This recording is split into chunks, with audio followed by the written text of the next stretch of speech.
This is our weekend. We wasn't doing anything. Listen, I ain't gonna lie. I'm getting paid. I'm asleep right now. To be honest with you, I probably would have still been asleep. But I thought I should listen. All right. So my first icebreaker is a true and false, and it's James Earl Jones played Mufasa in both the original and the 2019 version of Lion King. True or false? True. That's false. That's true. Yeah, it's true. It's true. Red and Jeremy both. It's true. It's true. Yeah. I said false. It's true. Yeah, he did. I think that was.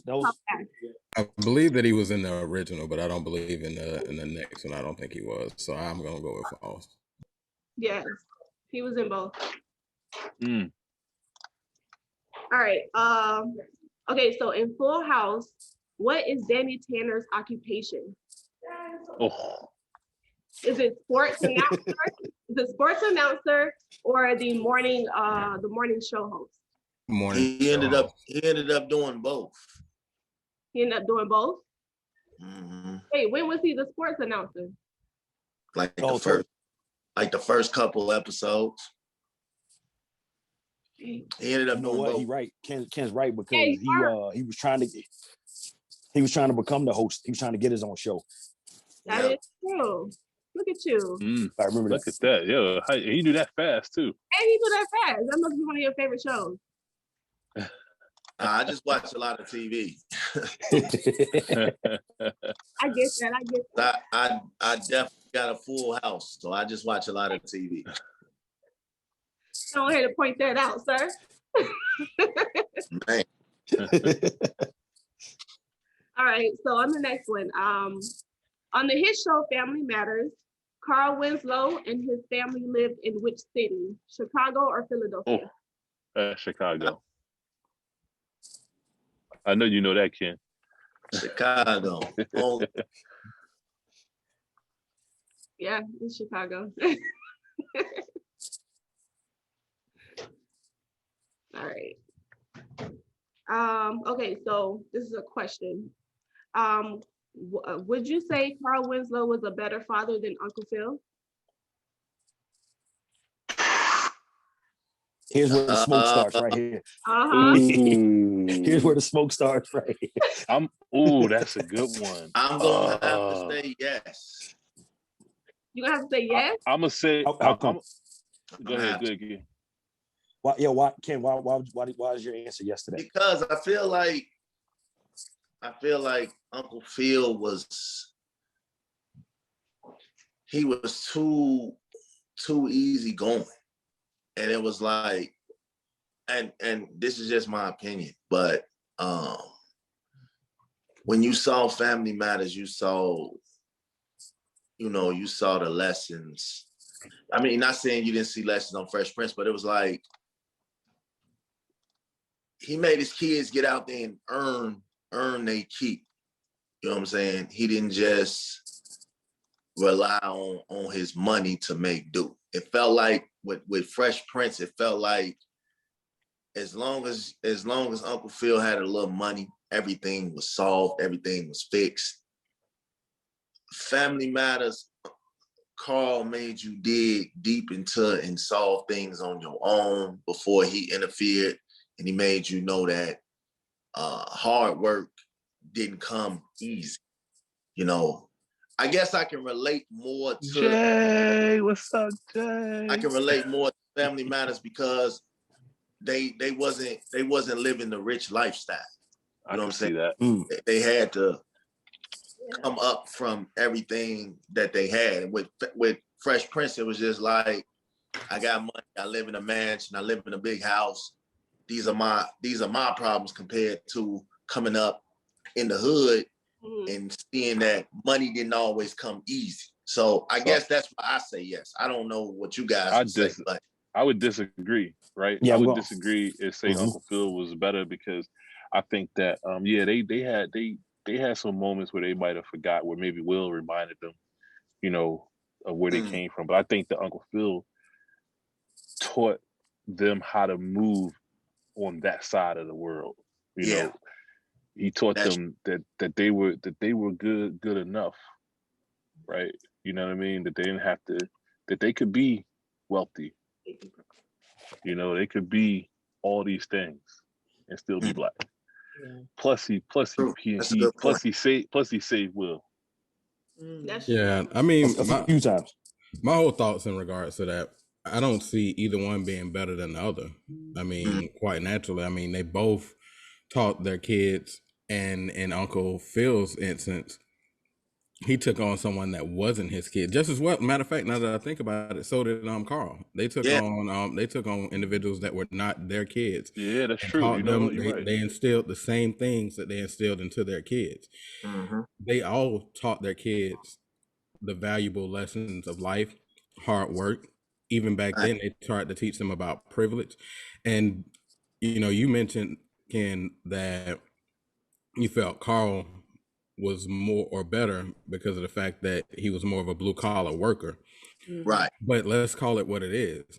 If all of us had it financially better, wouldn't we want to provide better for our kids? So why would Uncle Phil be less of or better or less than a better father? Because he actually was a successful judge, and because he made it through the legal system and made it to become a judge. You know, granted, we saw him in the very beginning automatically being a judge, but no man goes out and just say, hey, I'm going to apply to be a judge. You have to become an attorney first, and you have to work your way up the ranks. Now, granted, we didn't get to see all of that in the start of it, but let's just call it what it is. That's what we know it takes to get to that. So he taught his kids. And if I'm not mistaken, Carlton ended up having a job because he worked at the Peacock at the college. Yeah. Hillary ended up getting a job. The only one that we didn't see actually get a chance to work was Lil Nicky, but Ashley ended up had a job. All of them had employment, so it wasn't that blue collar too. Right, they weren't just living off blue collar employment. Yes, you know, and then not to mention you bring on your nephew, of which he did not have.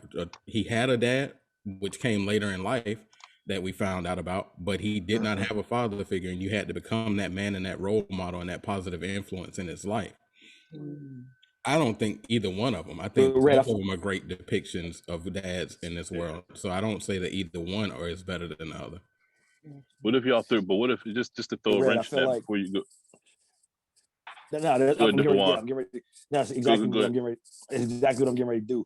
I feel like that was like the safe answer, right? Being like, yo, neither one. Was we gonna let you pass on this because it's an icebreaker, but like stand by for heavy rolls later, man. Go ahead, Jay. I was gonna say, what if y'all threw Bill in there? You had to pick, and Bill had to be. If you put Bill in that three, in that circle, Bill would absolutely be the best father out of all three. And I disagree. But why you say that?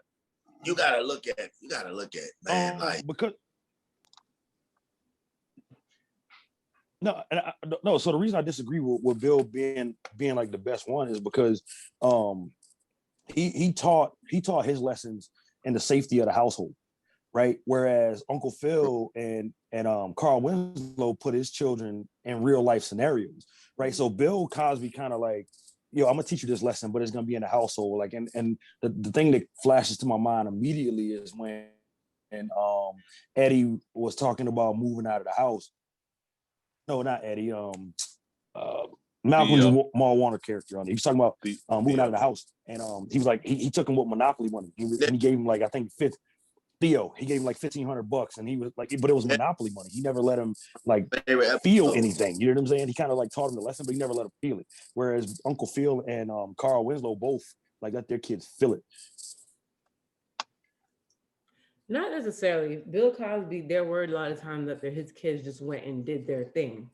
And I feel like as a father, sometimes Bill's route is good. My dad in particular, he taught lessons within the household where he felt like, listen, I'm gonna let you mess up sometimes, but sometimes I'm gonna be here to let you know what's going to happen before it happens. Because sometimes the parent yeah, it's okay to let your child fall sometimes, but sometimes it's okay to be like, hey, this is gonna happen, and they might just go ahead and still do it. But I mean, I could see where Bill does come off, because there are some things where, like Denise in particular, she did a lot of crap that was like, yo, and he had to pick up the pieces afterwards and say, listen, see what you did, see what happened. But his dynamic with his wife was phenomenal, because when you see how they operated, it As a was, whole. he knew how to let his wife handle a situation, but then he knew as a father when he needed to step in. And I thought that was like, for me, was a very good depiction of fatherhood, like knowing when to step in and knowing when to like let the wife handle a little bit and be like, yo, if it gets out of hand, you would see that when his wife would get too worked up, he'd be like, all right, now, okay. And he would step in to calm the things down. I loved that about him as a father, and the thing. He knew when to like just cut the cord when things were getting too worked up. Yeah. Like, That's a dope point. Yeah. he knew when to do it. That's a dope point. Hey everybody, I'm I back. don't know. Hey, That was, Jay. Start being that late. was a good Y'all, that was a good wrench to throw in there, DJ. oh, you're getting a breakdown? Yes. Good. Struggling, man. Struggling this morning. I had to call on the ancestors to get me out of bed. Didn't I say that? Tell you, like, I'm a high energy extroverted person. So for me to like wake up at 7 in the evening, you know I'm not feeling good. Like, so I was like, Oh yeah, you wasn't right. Yeah, wasn't she at was not. all. But I wanted to be here because, in particular, you know, I'm a single mother, and I do co-parent with my daughter's father, who that's where she is right now. And I think this panel for me is very important because co-parenting ain't easy, as we both know, as we all know. And I know it from a woman's stance. I know how I can get, and I'm not gonna lie. For me, I feel like it's trial and error with him. I know him as a man that I was married to in a house together. I don't know him as a man that I'm not married to and we're co-parenting. Two different people, let's be honest. That's a good That's point. deep. That's deep. Yeah. I don't know him like that.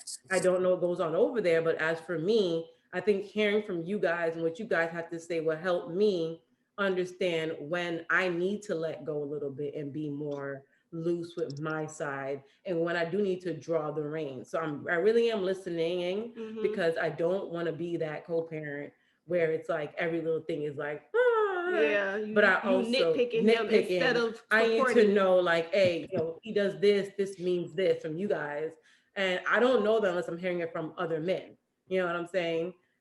So for me, it's like I am listening. I mean, our relationship aspect is done and I respect that. Trust me, I want that back. Right. But I do want to make sure that I'm not on him. Not a second chance. Not a maybe not even just a my mouth one shot, like one shot. He got to close my mouth just like he closed John the Baptist's father's mouth and let my ass say yes, okay? That's the only way God gonna get it. Divine revelation, okay? Hey, That's in respect that I put up with so much. I have a question for you, Jay. How many years were you married? 10 years. I've been with him for 10 years, 7 years married. Background story. I saved myself to my marriage. I saved myself sexually, emotionally, mentally for the man I married. So for me, marrying him wasn't just another man I met. I saved everything. So that's why for me, I feel like when I marry somebody or I give you that honor, I'm giving you the highest honor I have never given a man before. So to take that, run with it, twist it, and fuck it over, there is no part two for me. Yeah. But we have a daughter. And I will say this, he paints her nails, he takes care of her. She's sick right now, he has her, and we communicate beautifully on that aspect. Are we perfect? No, but I do respect the fact that he does take the reins when needed, and he's learning to respect me and learning when to shut the frig up and just let me talk when I need to. Okay. And I'm gonna be honest with you, I'm learning to do the same. Well, that's what I was gonna say. But have you learned to separate? Have you learned to separate him as the father versus what maybe he did to cause the marriage problems? I will tell you, it took a year for me to do that, and intense therapy. I was going to therapy every Monday, Wednesday, and Friday religiously. I had to be very strict with it. Boundaries. I haven't seen him for like over 6 months at one point to make sure that I was not looking at this man's face. Phone calls were very rare. My boundaries were email me, text me, call me if she's dying in the hospital. Yeah. That's what my boundaries are. But that for me to learn to separate him from the father. father figure. And now I tell him, you are a shitty ass husband. Boy, I tell you, God bless the next bitch to have you. But when it comes to being a father, I My don't give God. him his reins. I give him his reins. Wait, wait, hey Jay, hold up. Before we move on, there was something really interesting that you said, in terms of him knowing when to let you like talk and knowing when to like cut the cord, right? But I feel like that any like upstanding man, any successful man in terms of being a father or a husband or ex, or a successful co-parent or anything like that, like I feel like that's what happens a lot of the times inside of relationships, whether they work or whether they don't work. Like a lot of times men just sit back because we have to bear the brunt of whatever happens, right? So it's kind of like you can go off and do your thing, but as a man, like, okay, I need to be like, okay, I need to make sure that this household is okay. It's up to me to like look at and make sure that everything is, and everybody involved in the situation is taken care of, and it's taken care of properly. Everybody's safe, you know what I mean? Everybody is as happy as they can be in regards to the situation. So like, yo, shout out to that man for like knowing the difference of like, hey, I'm stepping in here and I'm not stepping in here. So salute to that. But like, I feel like black men don't get enough credit for that. Actually, they don't. And Right. I will say, it took time for him to learn that. It took a police call. It took a lot of shit for him to learn that. It took a lot of therapy. It took a police call. I ain't gonna lie. On Christmas Day, 2021, the police. You said a police call? You called the law? Yes, she said that, bro. You called 12 on him? Damn. I did. And I had to, because I said to him, you need to leave. And I live with my father. So it's my father's house. It's disrespectful. And I said, listen, you're getting irate. You need to calm down. But how he was getting to me, I don't ever want to call the police on my baby daddy. Yeah. Never do. Never do. But when it comes to my safety and him coming at me in my face the way he was and in my arms, even my dad was jumping in between. And if you're going to get in that, I don't believe in sparing a police call for you to beat on my ass. It ain't going to happen. And I'm not going to do that. I'm sorry. So the police did come, but I will say this, it wasn't hostile. It wasn't like, oh, da, da, da. It was like, listen, this is where we're at. This is what's going on. And the police said to him, calm down in the car. And it was what it is. It wasn't like, yeah, he hit me. Yeah, I didn't do that. It was just like, officer, I need you to just have this to where I could pass my child over safely and we could just separate. Yeah. After that, that's when me and him said, too much is too much. This shit got out of whack. It just got too much of it. So we said, let's come together, talk, call it what it is. And that's why right now we're at the place where we can agree and communicate, because we don't want that happening again. I don't want that happening ever again. So we don't want. Yo, and that's a huge step, actually. My child. That's a huge accomplishment and a testament to both of y'all on how like y'all got to that point, because a lot of relationships have been over for 6, 7, 8 years, and they still aren't at that point. So like, salute to y'all for being able to adult thing out. Like, to him, as I told him, real I talk. want you to stay alive for your daughter. I want you to be my dad to me is everything to me. So I want her to have him in his life, and I want her to be around him, because if he is like how my father is to me, then my daughter is solid growing up. She'll be good. Yeah. And that's what I told him I want. He does have an alcohol problem, and I told him I just want him to be the best version of himself for my daughter, and that's it. That's all I care about at this point. And he is. He's making steps towards that. So, but wait, 8 more 92 pod has something to say. He had a finger up. Yes. On the top. Oh, I didn't have my finger. I probably just adjusting my seat. I was probably moving something on my phone. Oh, I was making sure we weren't overlooking you. Cause I'm like, I don't want to overlook you or nothing like that, because we don't want to hear what you guys say. But I will say this, like, for black men, I did apologize for calling the police, because I felt bad for doing that, because knowing how police treat black men right now, I did apologize to him for doing that. He did understand why I did it, and he apologized to me for his actions. So we came to the middle ground that no more police will be called. We ain't getting DCNF involved. We ain't getting no child protective services involved. We're not getting no freaking child shit involved. Let's just you just do this. We're done with each other. Let's just be good parents to our daughter, because she's beautiful, she's smart, and she deserves 2 parents that matter. So I want to hear what y'all got to say. Enough about me. What y'all got to say? I have one question. I have a question for Cece. How do you? I'm assuming you know Jay's ex-husband. Yes. Mm-hmm. Okay. How did you stay neutral as a close friend? Oh, don't question. Or do you? Don't fucking question. I think in this scenario, because I know her more.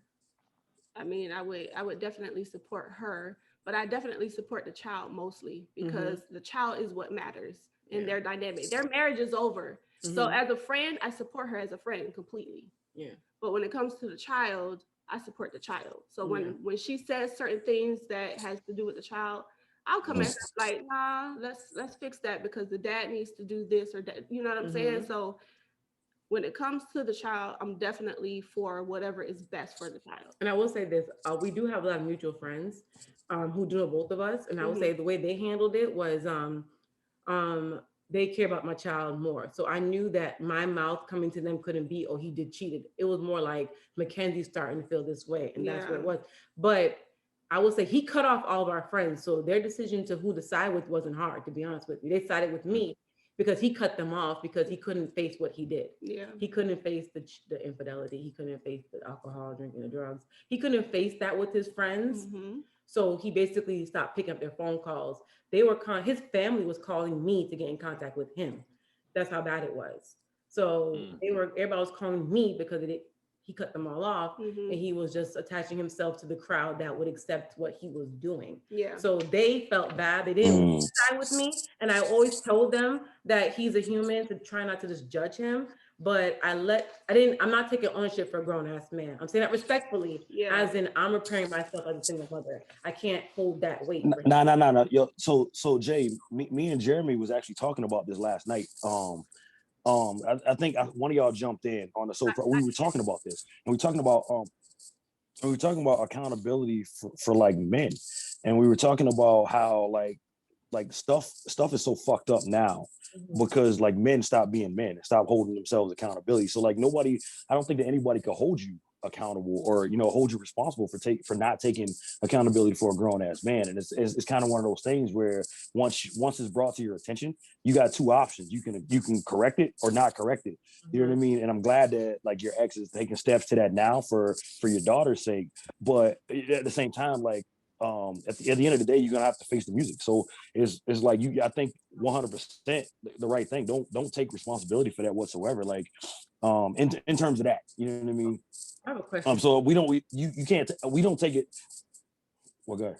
I have a question for all y'all, and I really want all y'all opinion. I want to hear what you guys have to say. I hear this a lot when they say, "Well, at least he wants to be in my daughter's life." Yes. That was the biggest thing that hurt me throughout this whole co-parent situation. When I would hear people say to me, well, at least he wants to be in his daughter's life. That hurt me because it was like, well, I don't have a choice. I'm the mom. And that's the I'm not gonna cry, but that's the thing that people said that hurt me and made me feel like, well, that's not fair. Because two things I see it as is that how low you see fatherhood in Black men, that you have to say, at least he wants to be there? And then for second, it's like, well, I don't have that option. It's like, so I want to know, like, why do you guys feel people say that? And like, how does that make you guys feel when people say stuff like that to a single mother? Like, as long as he wants to be there. Like, I really want to hear what you men have to say about that. Yo, start with Harrison on this, because he's been quiet. Yeah. Put him out there. To answer it, I mean, you just got to look at it like that. I mean, a lot of people can just walk away from their kids and not. I think it's more of, at least he didn't make the child suffer for whatever the parents went through. So you got to be able to look at it from, at least he was able to separate what y'all had to do, and it doesn't affect the relationship that they intend to have with the kid, even though the parents aren't together. So, I mean, you can look at it from that perspective from there, that at least he was able to not have more casualties than necessary. Okay. Got you. Yeah, but I also feel like that statistic, and Jeremy, this is more your lane. I feel like that statistic is skewed, right? Because so you hear, like, you know what I'm saying, deadbeat dad did this and deadbeat dad that, right? You hear it, right? But it doesn't account for like the context of what actually happened. In terms, so like the statistics, right? If you look at bare statistics about, Black men and single parent households and stuff like that, like they're skewed heavily to like there's a lot of deadbeat Black dads. But I feel like that the context isn't taken into account, because We're not accounting for women who weaponize their children. We're not accounting for the men who did not want their children, who happened to like sign over the rights. We're not accounting for people who, you know, maybe made a mistake. Shit got too heated. The cops got called and now they got a charge. We're not accounting for those people. We're not accounting for, so like that statistic is heavily skewed like in one way, right? So like it's sad. It's sad that it's a reality that somebody has to make a statement like that. But I feel like that having conversations and getting to the context of why it is that way, or why that has to be a statement that needs to be made, is more important than the actual number that it is. I think that the statement is made because many people, especially in our community, are looking at their own circumstances and their own situation, what they experienced. And so maybe their father wasn't there. So they say, well, at least he wants to be a part of your daughter's life, because they're looking at their own circumstances or circumstances of people that they know. And so it's not really indicative of what he feels or what most fathers feel. It's really a person is taking their own individual feeling on the matter and saying, well, at least, like, as if, you know, because they didn't have it. So, you know, so they're saying at least your child has it because I didn't have it. Right. You know, so, you know, Well, it's just, go ahead, Dwayne. No, I mean, I'm just saying that goes to a point that that CC pulled when we were discussing it. She was, 30% of American families with children under 18 years old are single parent households.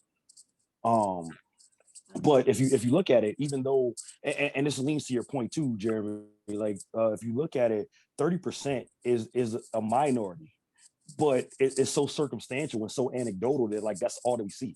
You understand what I'm saying? So like 30% in a grand scheme of things is little. But when you look at in the community, that's all I see. So the 30% could be within a 5-block radius inside of that city. You feel what I'm saying? Like, so it's crazy how like that works. Right. What about you, Ken?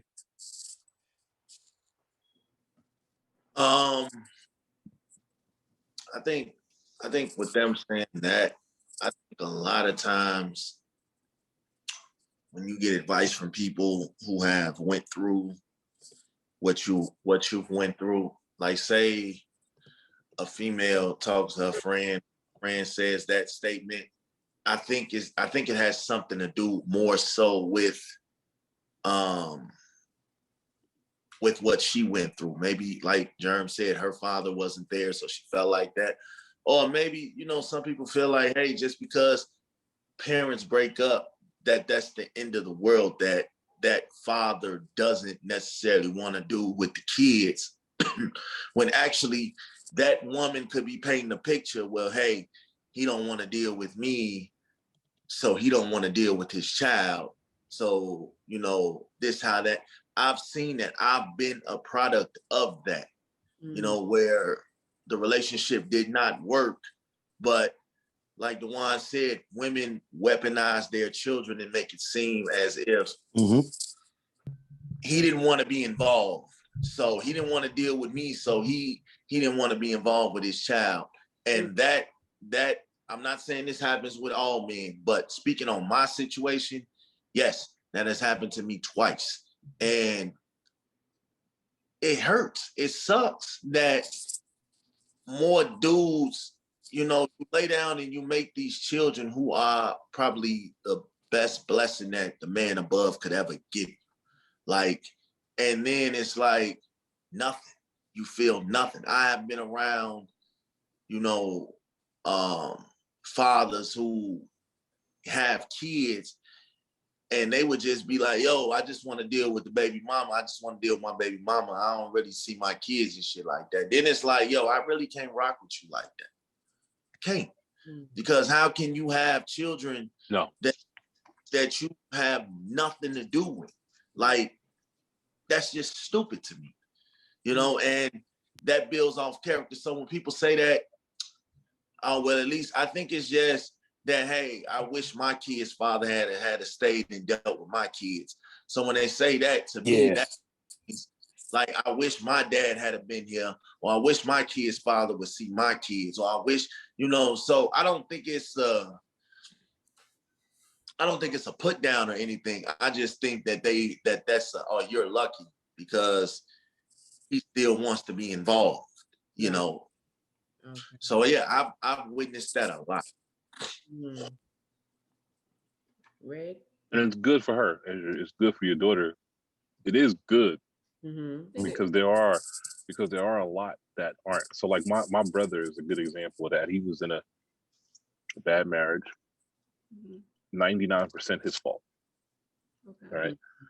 And his ex-wife dropped their 3 sons off on the doorstep and walked out. What? 3 of them. Oh. She was like, here you go. 3 little boys, and left. And he's raising them. How did he deal with that? Yeah. Exactly. Because not good. Mom, you know, he had a lot of help from my mom and me and my sisters. You know, we had to help him for like 2-3 years because he wasn't prepared for it. He just wasn't. He was not prepared for that. Man. And he struggled for a lot of years. He's good now. Got a new girlfriend, new fiance. You know, really on his feet and everything. The kids are growing up. Right. But he, you know, he had. I think once he got over the hump, he did take it as, so that statement that you're saying, at least, you know, people will make that statement, or at least he wants to be. So he kind of took that as a badge of honor. Like, yeah, I'm taking care of it. She dropped him off on the doorstep. I think that he should though. Like, in a sense that he should, because 1, he's around, and 2, but like so that situation, that small situation shows the type of person that he is, right? So like he may have fucked up in the marriage lane, right? And you're his brother and you're saying that, right? But it doesn't mean because you're faulted in one area, it means that you're like an all-around bad person, right? So and the evidence of that is the support system that came around him, whether or not you're doing it for the children or whatever, right? Because we all have, or we know family members who have been like, hey man, look, I'm not letting them in my house. I don't care if it's a family reunion or not. You know, you know what I'm saying? We all got those kind of people. But so the fact that people were able to rally around him, that means that people were able to find good points about him. You know, probably the majority of him was like good. He just wasn't good at marriage. And but there's a situation right there. You know what I'm saying? And that's what it comes down to, right? So maybe I'm not good at being in a relationship, but it doesn't speak to the type of father I'm going to be. But what happens is a lot of times, to circle back to the statement, when people were like, hey, at least he wants to be around. Well, yeah, I mean, I think I speak. I feel confident in speaking for men when I say that, like, a lot of men, the majority of men, 90-95%, if they had an option to be in their child's life or not, they would definitely choose to be there. So the statement is misleading and sad at the same time. Okay. I think those numbers are kind of skewed. I don't think it's 95%. Yes, thank you. I think that number is kind of skewed a little bit, because there are so many that are out there that, let's call it what it is, they're just having sex unprotectedly with women just to do it. And they're not concerned about or worried about the fact that, hey, this causes procreation. They're not thinking about any of that. So I think that number is kind of skewed when you say 95% would choose to be in their kid's life, because, just call it what it is, they don't give a damn about parenting their child. They don't care about being a father. Part of the issue is because they did not have one themselves. They did not have that coming up, growing up themselves. So they don't know what it is to be a father to a child. They don't understand the importance of being in your child's life, no matter what you can do for that child financially. Dolomite posted the other day something that was 100% accurate.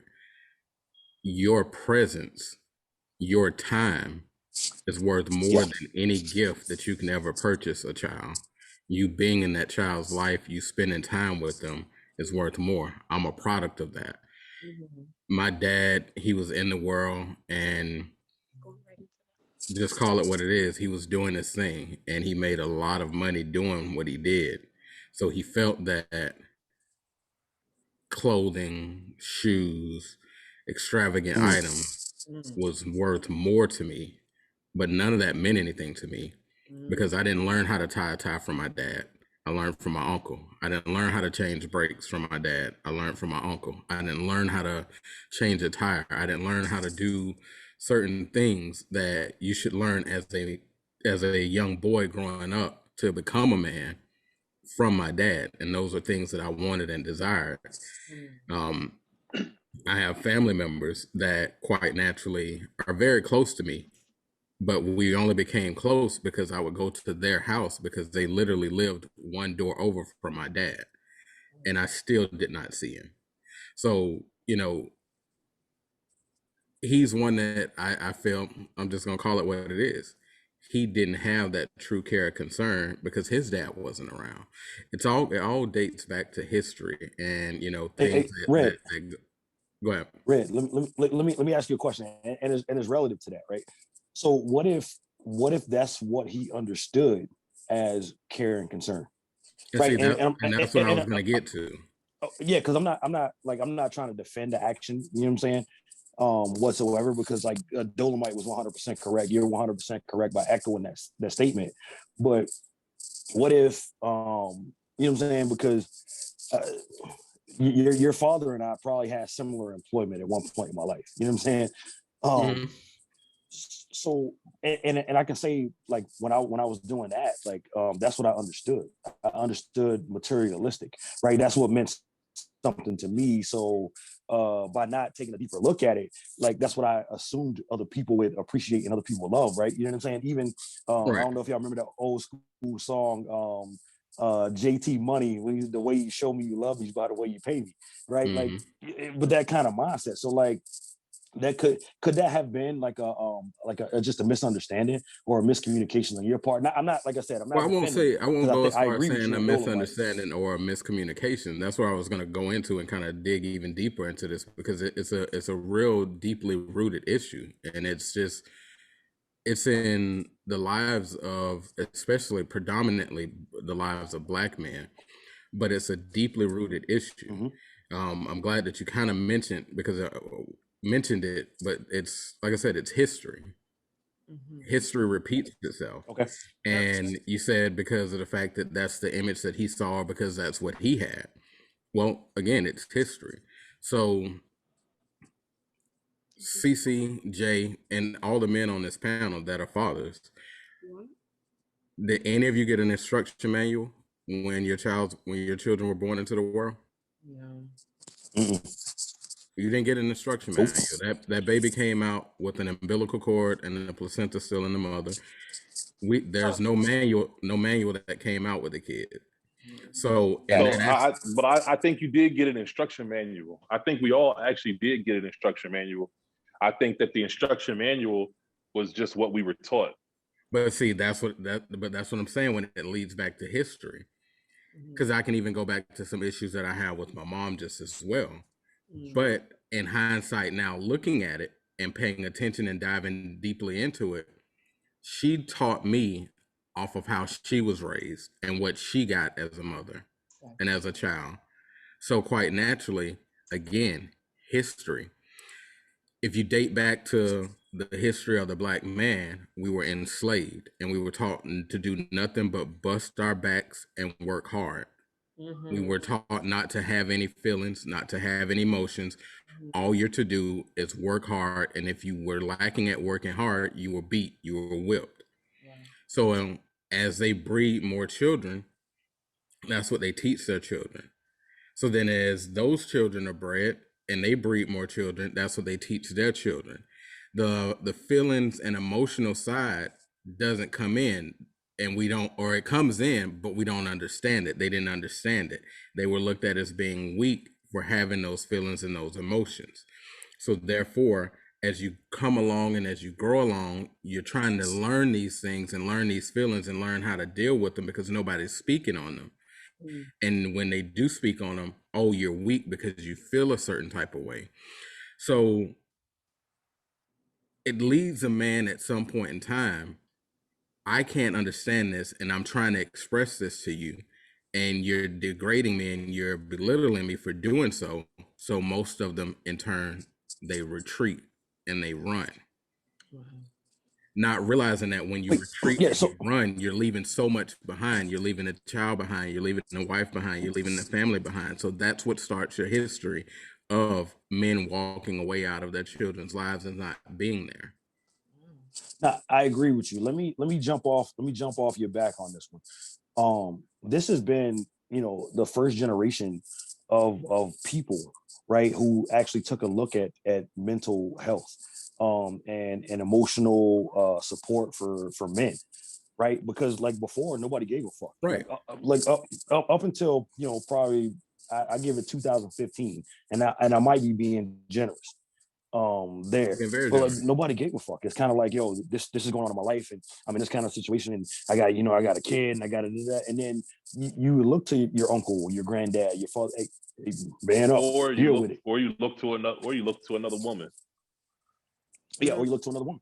And your mom would be like, hey, baby, you probably shouldn't be treating this woman like this. But my mom couldn't teach me how to be a man. She don't fucking know. She can teach me how to treat a woman, but she can't teach me how to be a man. And as a result of the fact, I can't teach somebody else how to be a man because I never properly learned myself. So now you're dealing with like the emotional trauma of it all, and it wasn't cool to talk about it then. It wasn't cool to be in therapy. It wasn't cool to talk about your boys in the locker. So talk to your boys in the locker. Hey man, I'm dealing with this kind of stuff, man, and it's heavy. And now I think we're at a place where more people are holding each other accountable. Hey man, have you talked to a therapist? Hey, have you considered this, that, and the third? Hey man, you were fucked up in this situation. Because beforehand it was just like, hey man, fuck that bitch. We on to the next one. Like, and that's kind of how men dealt with things up until like I would say the last 5 years. Like, and so so I think that everybody on this panel is like still like, we got our shit together mostly, but I think that there's some things that we're still trying to figure out. Jamil, Wait. Can you speak to that? You've been quiet, bro, and you got a lot of wisdom. Wait, no, You got a lot of wisdom. Can you speak to that? Harrison got his finger up too. I want to hear what Harrison got to say too. Jamil and Harrison, y'all been quiet. I'm always quiet, no, but morning, first off, good morning, happy early Father's Day to all the men up here. Yes. Sir. I think I have a little different take on what they say, because as far as doing what you've seen or what you learn and things like that, I never grew up with my father. My father died 3 years ago, and that's when I met him. I've never seen him in person. He's never seen, outside of when I was born, that's the only time that he ever saw me. So when he died, I got the phone call telling me that he died. And then he left everything to me. So I had to plan his funeral and do all the stuff. And I didn't know anything about him. So in terms of picking up, what we learned and all this type of stuff, I never had a father. I had my mother and I had my uncles and stuff. But the only thing that I took from all of that is I didn't want to do to my sons what my father did to me. There you go. So I didn't take the negative side of it, because trust and believe, when I found out about my first son, it was just like, oh shit, what do I do? Because I didn't have any teaching. My mother worked 2-3 jobs at some time, so it was me and my little brother at home. So I guess in some ways, me learning somewhat how to be a father was dealing with my little brother. But then, like I said, I just know what that feeling like, to be at a game. I played basketball and football, look up in the stands. There's nobody up there for me, but I understood that my mother ain't nobody there, yeah. You know what I mean? That my mother had to work 2 or 3 jobs. So I was never mad at her, say, how come you can't come to my games? But it sucked to have, my friends' fathers and parents, cheering for me. I was happy that somebody did cheer for me, but to have my own father there would have meant a lot more. So I didn't take the bad side of, I can't do this and walk out of my kid's life. I just know that I didn't want my kids to feel what I felt growing up. I think that so in my situation, I'm like the same thing, Jamil. Like my mom and my biological, I always just call him biological sperm donor because that's all he did. But he was married. He had a whole nother family. Oh wow. Right. So, I was not, so I didn't really find that out until, I was like in my early 20s. But he had, or maybe I was in my late teens, but he had a whole nother family, and he was never around. So I never had any feeling toward him anyway. Like, again, there was no example, right? I probably saw him once or twice in my life, and that's about it, right? So there was really no example to go by. But what I would say when you talk about like what you learn and how you become a better father, I think that when I got married, I think that I was able to have a understanding for why he wasn't around, right? Because I could only imagine how difficult it'd be if I had a child with another woman and was still married. How difficult would it be for me to care for that child, right? I don't know if his wife knew, like, does she even know that he even has another child, with another family? So I was able to take some understanding from that about, just about being a man and just trying to just show my kids something different, and just trying to give my son something different. It wasn't really until I had my son. I had my daughter when I was in high school, but I think it wasn't really until I had my son that I started thinking about those things and started thinking about, like, what kind of example do I want to leave for him, and how I want to raise him and things like that. Jeremy, so like so that on that point, right? So that circles back to your and Harrison, shipmate. Well, I'm coming to you, Shippy. If on that, we're both in the Navy, so. Oh, that's what he called. Yes, Navy. Y'all gotta bring me So, up. so so that circles back to your point about instruction manuals, right? So there actually is one, but there's nobody around to teach us how to read it, right? Because you learn from everybody you encounter. You either learn how to behave or you learn how to not behave. Yeah. Right. So it's kind of one of those things where like, so like you're like, you know what I'm saying, your father having a situation, and that kind of thing, right? And then when you came up and you were an adult and you had your kid, you were like, oh wait, I know what not to do here, because I remember like how it made me feel. Like, you know what I'm saying? Yeah. Well, what I'll say, let me just, so yeah, I won't say I won't say I knew what not to do. What I will say is I had understanding for why he wasn't around, right? Because I ain't perfect either. You know what I'm saying? So me and my wife went through many situations, many different things over 25 years of marriage. And anybody that's been married for even 1 year know that it could be difficult, but especially when you get married very young and you have a lot of years together, there's a lot of things that could come up. And what I was able to do was just have understanding for him and not be angry at him, and be able to take that lesson and say, I could understand why maybe he wasn't around. I'm not saying I give him a pass, but I could understand having a family and then having a side chick. Right? They didn't call it side chicks back then. Whatever they called it, that's what they called it, mistress or whatever.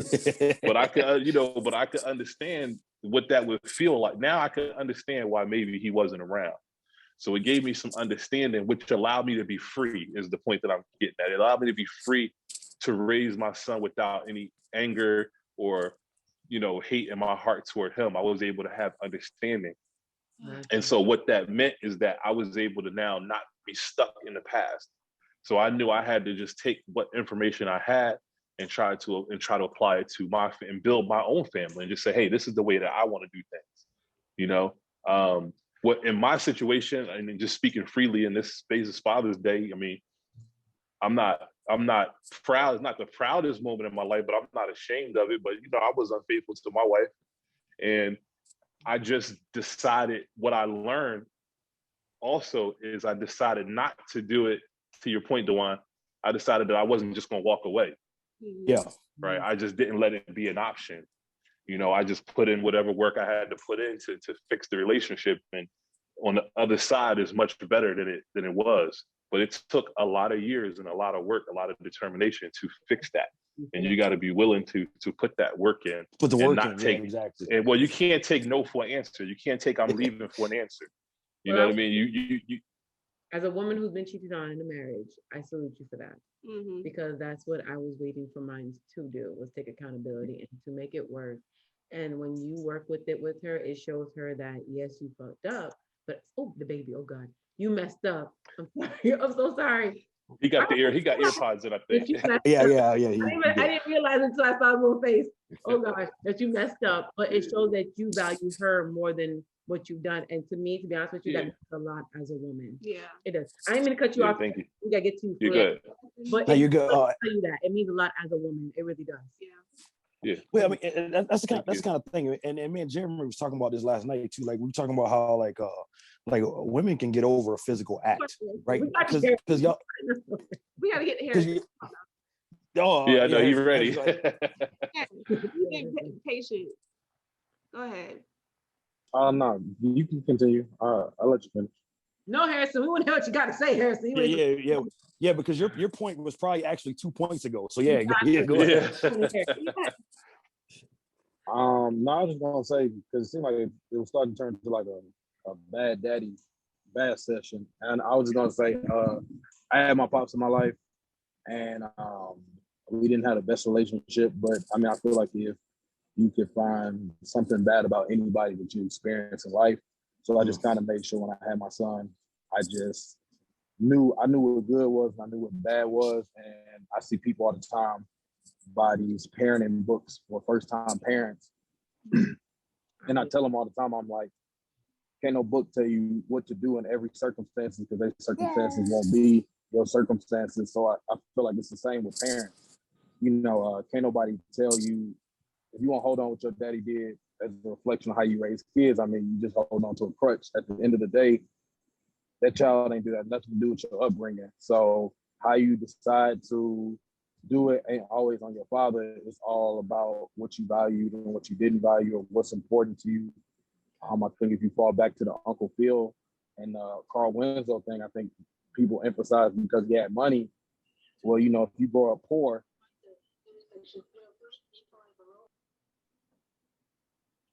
okay, sorry about that. If you grew up poor, and let's say you had both parents in your life and you get money, you think all you gotta do is give your family money when you get it, and henceforth that may not be what they need, so it's kind of like what you value growing up is what you will intend, or what you were shown growing up is how you intend on parenting.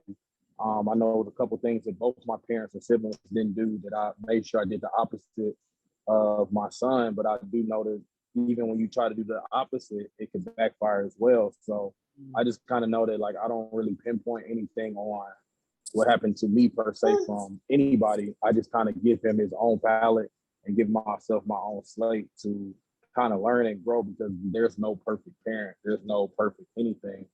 And if I'm sitting there holding on or doing something based off of the past, I am not being 100% genuine to the person I'm raising. Okay. So yeah, and you know what? like my take on it.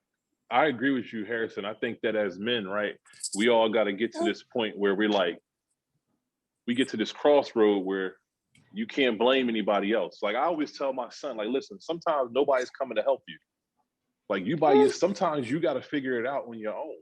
So I think to your point, you really just get to this point where we like, I can't blame nobody else. I'm gonna either be good or I'm gonna be I'm gonna be whatever. You know what I mean? You can go either way. So that's a really good point that you make, that we just got to take the clean slate and we got to do something with it, and we don't have to be our mistakes. I had to learn that, and you don't have to hold somebody else to the fire for their mistakes. You can be okay and be at peace and still have a good family life and raise your kids and be good. Amen. All right, Amen. I agree with that. I agree that, we want to say real quick here, I know all are fathers, but here's a question, like, when you found out you guys were becoming a father, like, did you ask yourself how you wanted to raise your children and what kind of man you wanted your children to view you as? Like, when you found out and she said, hey, you a daddy, like, how did you feel? What was going through your mind, and what were your hopes and ambitions of becoming a father and how you raise your children? So if y'all let me go first, because I got to jump off because I'm still at work, and I'll try to jump back on. Okay. But when I was I had my daughter, I was still in high school. I was just starting my senior year in high school. So back then, when you got pregnant, it was like bad. Like you hid it. Like my wife hid it. She hid the pregnancy for like 4 or 5 months. She was wearing my sweatshirts. You know, her mom kept saying, you pregnant, you pregnant. She's like, I'm not pregnant, I'm not pregnant. And I didn't tell my mom until after my daughter was born. And my mom, or maybe maybe it was like she was about to go into labor or something, and my brother or someone ratted me out. I don't even remember what it was, but I didn't even tell my mom until then, because it was like I thought I was getting in trouble. Right? We were like embarrassed to be pregnant. But that's how, I mean, we going back into the 90s, you know. Yeah. You know, you didn't, that just wasn't the norm, right? Yeah. That wasn't the norm. So for me, it was actually scary. I didn't even think about being a father. I just wanted to all I wanted to do was go to Penn State.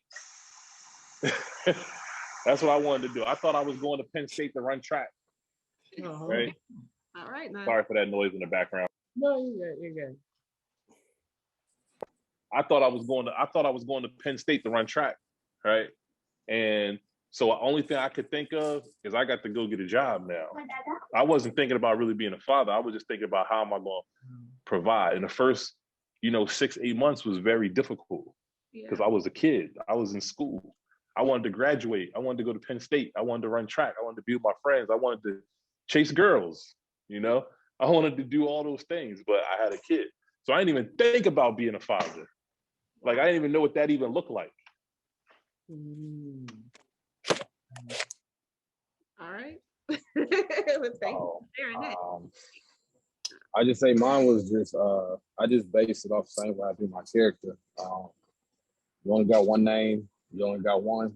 So I just put it out there for anything I do, I'm gonna give it 100%. So I kind of just, mine wasn't as like long and thought out as Jeremy's was, but it just kind of, I had my dad in my life, so I wasn't gonna disadvantage him. And then at the same time,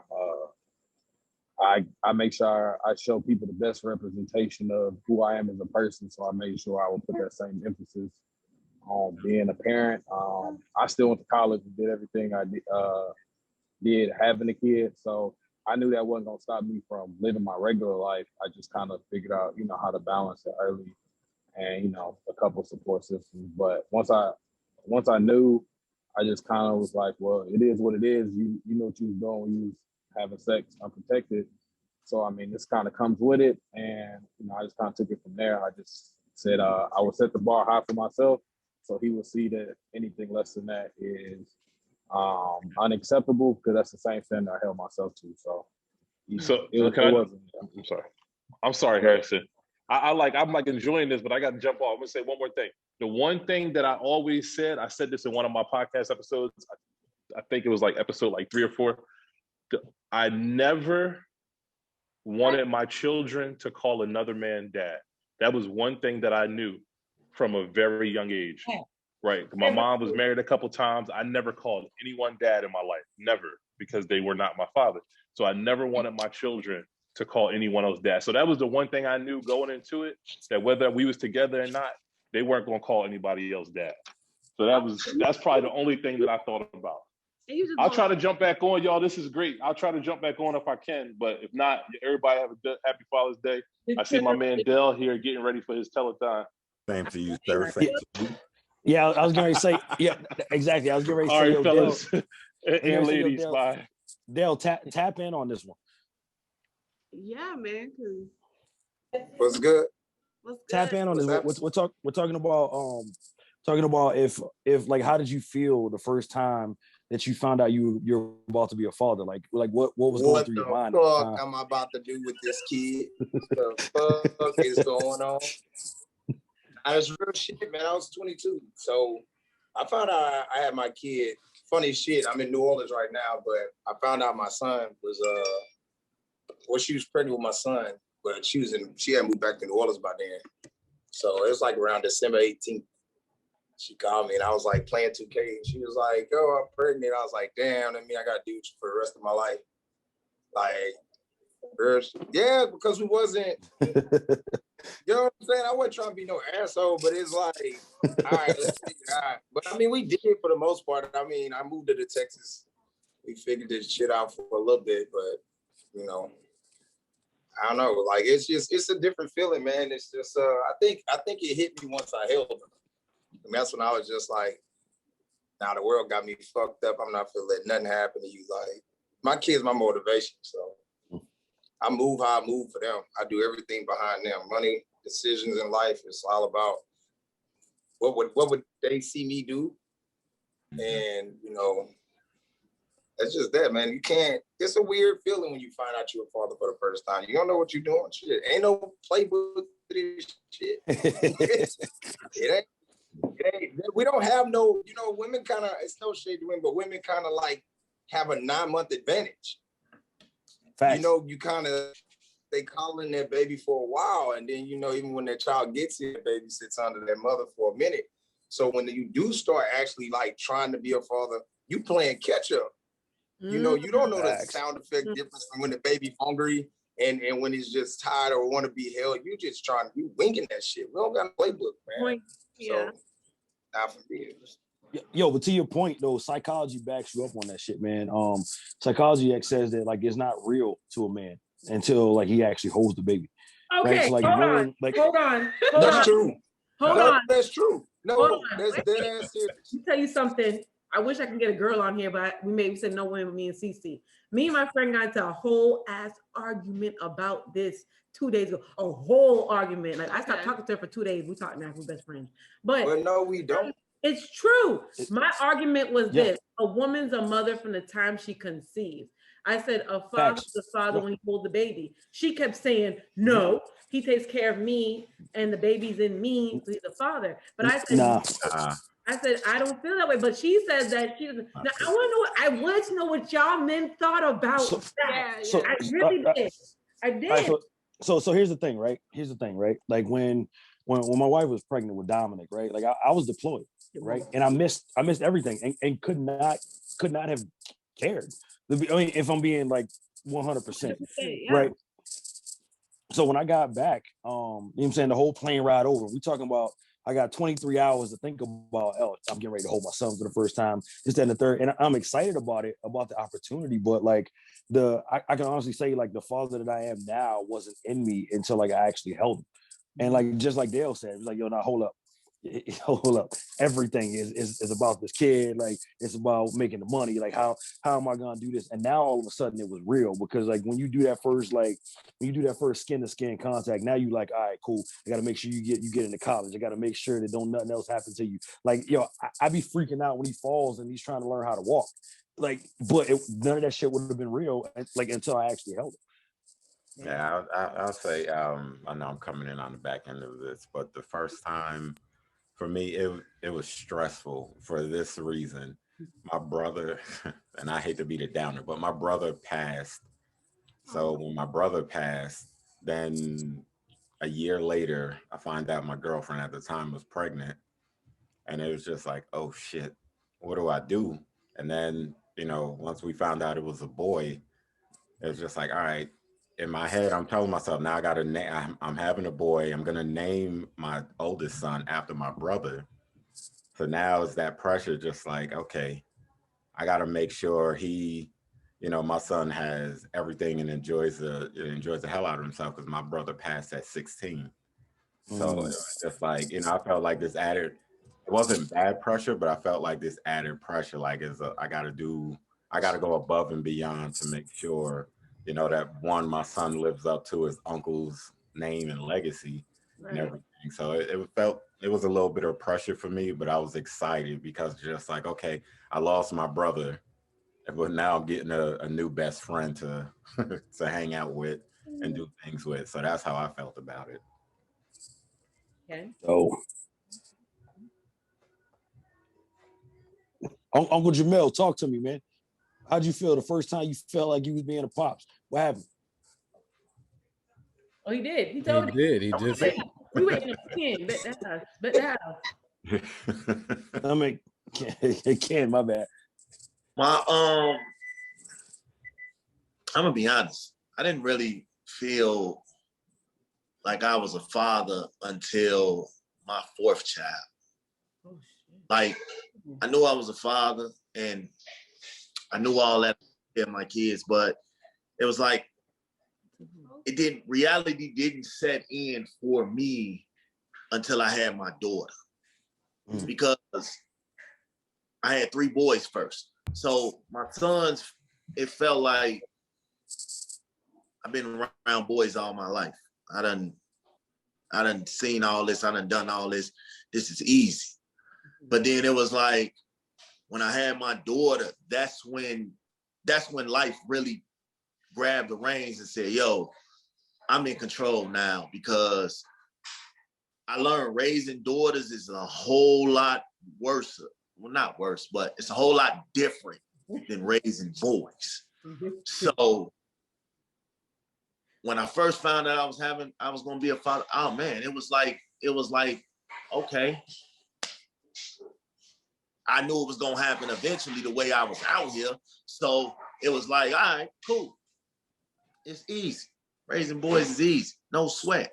Yeah. But then it was like, when you holding that baby, I passed out the first time I held my son.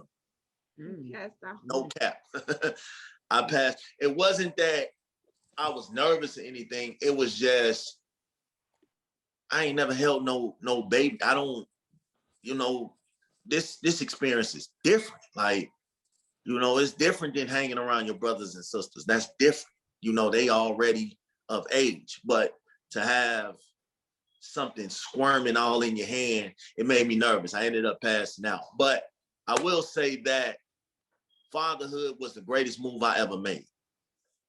And I always say that my oldest son, who just turned 14, turning 14, he saved my life, because I was 20 years old. I was out here making bad decisions. I was hanging with the wrong crowd. I was out here doing things that was either going to get me killed or get me in jail. And when I found out I was having him, it changed my whole view of life. Like, okay, now I got to stop hanging out with them. Got to stop out here making dumb decisions, because now it's somebody else that looks up to me. And growing off the life that I had with my dad, I knew like it was certain things that I was not going to allow him to go through. So it definitely saved my life, me personally. And I tell him this all the time, and he just brush it off like, Dad, you tripping, woo. But in all actuality, you really did save my life. And I tell him that just about any time I talk. So yeah, fatherhood to me was different, but I wouldn't trade it for the world. It was the best move I ever made personally. That's making me emotional on this thing with y'all talking about fatherhood. That's what's up. Red. I mean, for me, it was a little bit different than, some of the other gentlemen.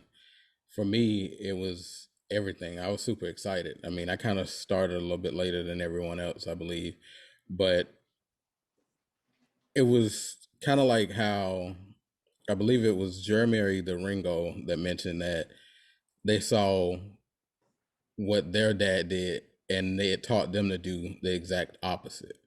Mm-hmm. So in my eyes, when I found out that I was going to be a father, I was super excited. I was like the dad that was ready to go buy everything until I actually got in Babies R Us and realized like, yo, these 15 items just came up to over a rack. Like, hold on, let me get 4 of these items today. And then I'm gonna come back in another 2 weeks and get more. And then, I was excited because I was like, you know what? I get to be now what I did not have. I get to be what I desired to have as a child coming up. I can be in my child's life, give her the time spent so that she never has those moments of feeling like I want my daddy, or I want to be alone. I want to learn this, or I want to experience this, as well as, I got that opportunity. That's what it was for me. It was a very exciting moment, a very, when I found out, it was everything to me. And it gave me, like I said, the opportunity to be and break the mold, to step up and break the mold, to be better than what I received. That's a bar. Okay. That's a bar. That absent father forces you to go 10 times harder, really. Man. Right. Because it, like for me, it's like, I don't know. I can't imagine not being in none of my kids. Like, I don't even know what that shit looked like. not even about to even try to find out. So I don't know, not him not being there, it didn't fuck me up. It just, once my kids came, it's like, they didn't ask to be here, so it's my job to take care of them for the rest of it. And people gotta, I mean, I know this is kind of like further up, but people gotta you gotta take care of your child their entire life. It doesn't stop at 18. It doesn't stop. This shit is forever because you brought them here. So it doesn't matter if your child's 25, 30 years old, like I'm going to forever be there for my children no matter what. So I will attest to that when you say that. As me right now, you know, my mom's in my life, you know, my mom's everything. But, you know, after my divorce and separation, divorce, I moved back in with my father, and I will never forget the day. And I'm not gonna get emotional, y'all. And y'all some men, but I'm gonna tell you how important fatherhood is to a woman, to a girl. I'm gonna tell you this straight up, wholeheartedly right now. Okay. I remember I got emergency surgery for my tonsils, and I was basically just making it in my bills because he moved out. He was a breadwinner, and all I did was call my father, and I said, "Hey, Daddy," crying. And the only thing he ever said to me was, "Take your ass back home." And I was like, he was like, "You need to come back home." My dad lives by himself in a 3-2. You know what I'm saying? Living by himself, getting his little women. You know, he do his own thing. Yeah. And when I woke up the next morning, my dad was there with the moving truck to pack my shit and go. And that to me is a testament to having a father in your life, and your father never stops being your father. Yep. Right. My dad jokes and says, you moved out by yourself at 23 and you moved back in at 32 with a child, a dog, a fish, and 2 birds. And and even bro, I know this is real life shit. I'm over there. Like, if you would have named anything else, I would have said you should have came back with an art. Bird for me. But it's the fact that, you know, the bird ain't asked to be in there. Fatherhood is essential. I'm gonna tell you guys right now, what you guys are doing is essential for me being 32. The man gives me lunch money randomly, and I'm 32 working my own a career. He puts gas in my car. He cleans my car. If he sees that I'm tired, he'd be like, "Yo, go take a nap. I'll watch the child. I'll watch Mackenzie fuck up." He might fall asleep watching her, but I know he means well. So at the end of the day, like, you're right. Being a father never ends. But I'm gonna tell you guys now, I commend you, men, for being in your child's life as somebody whose parents did divorce, but father stayed in my life and stuck it through and was there. I'm gonna tell you, what you guys are doing now is so freaking essential. It's essential. Girl. Yeah.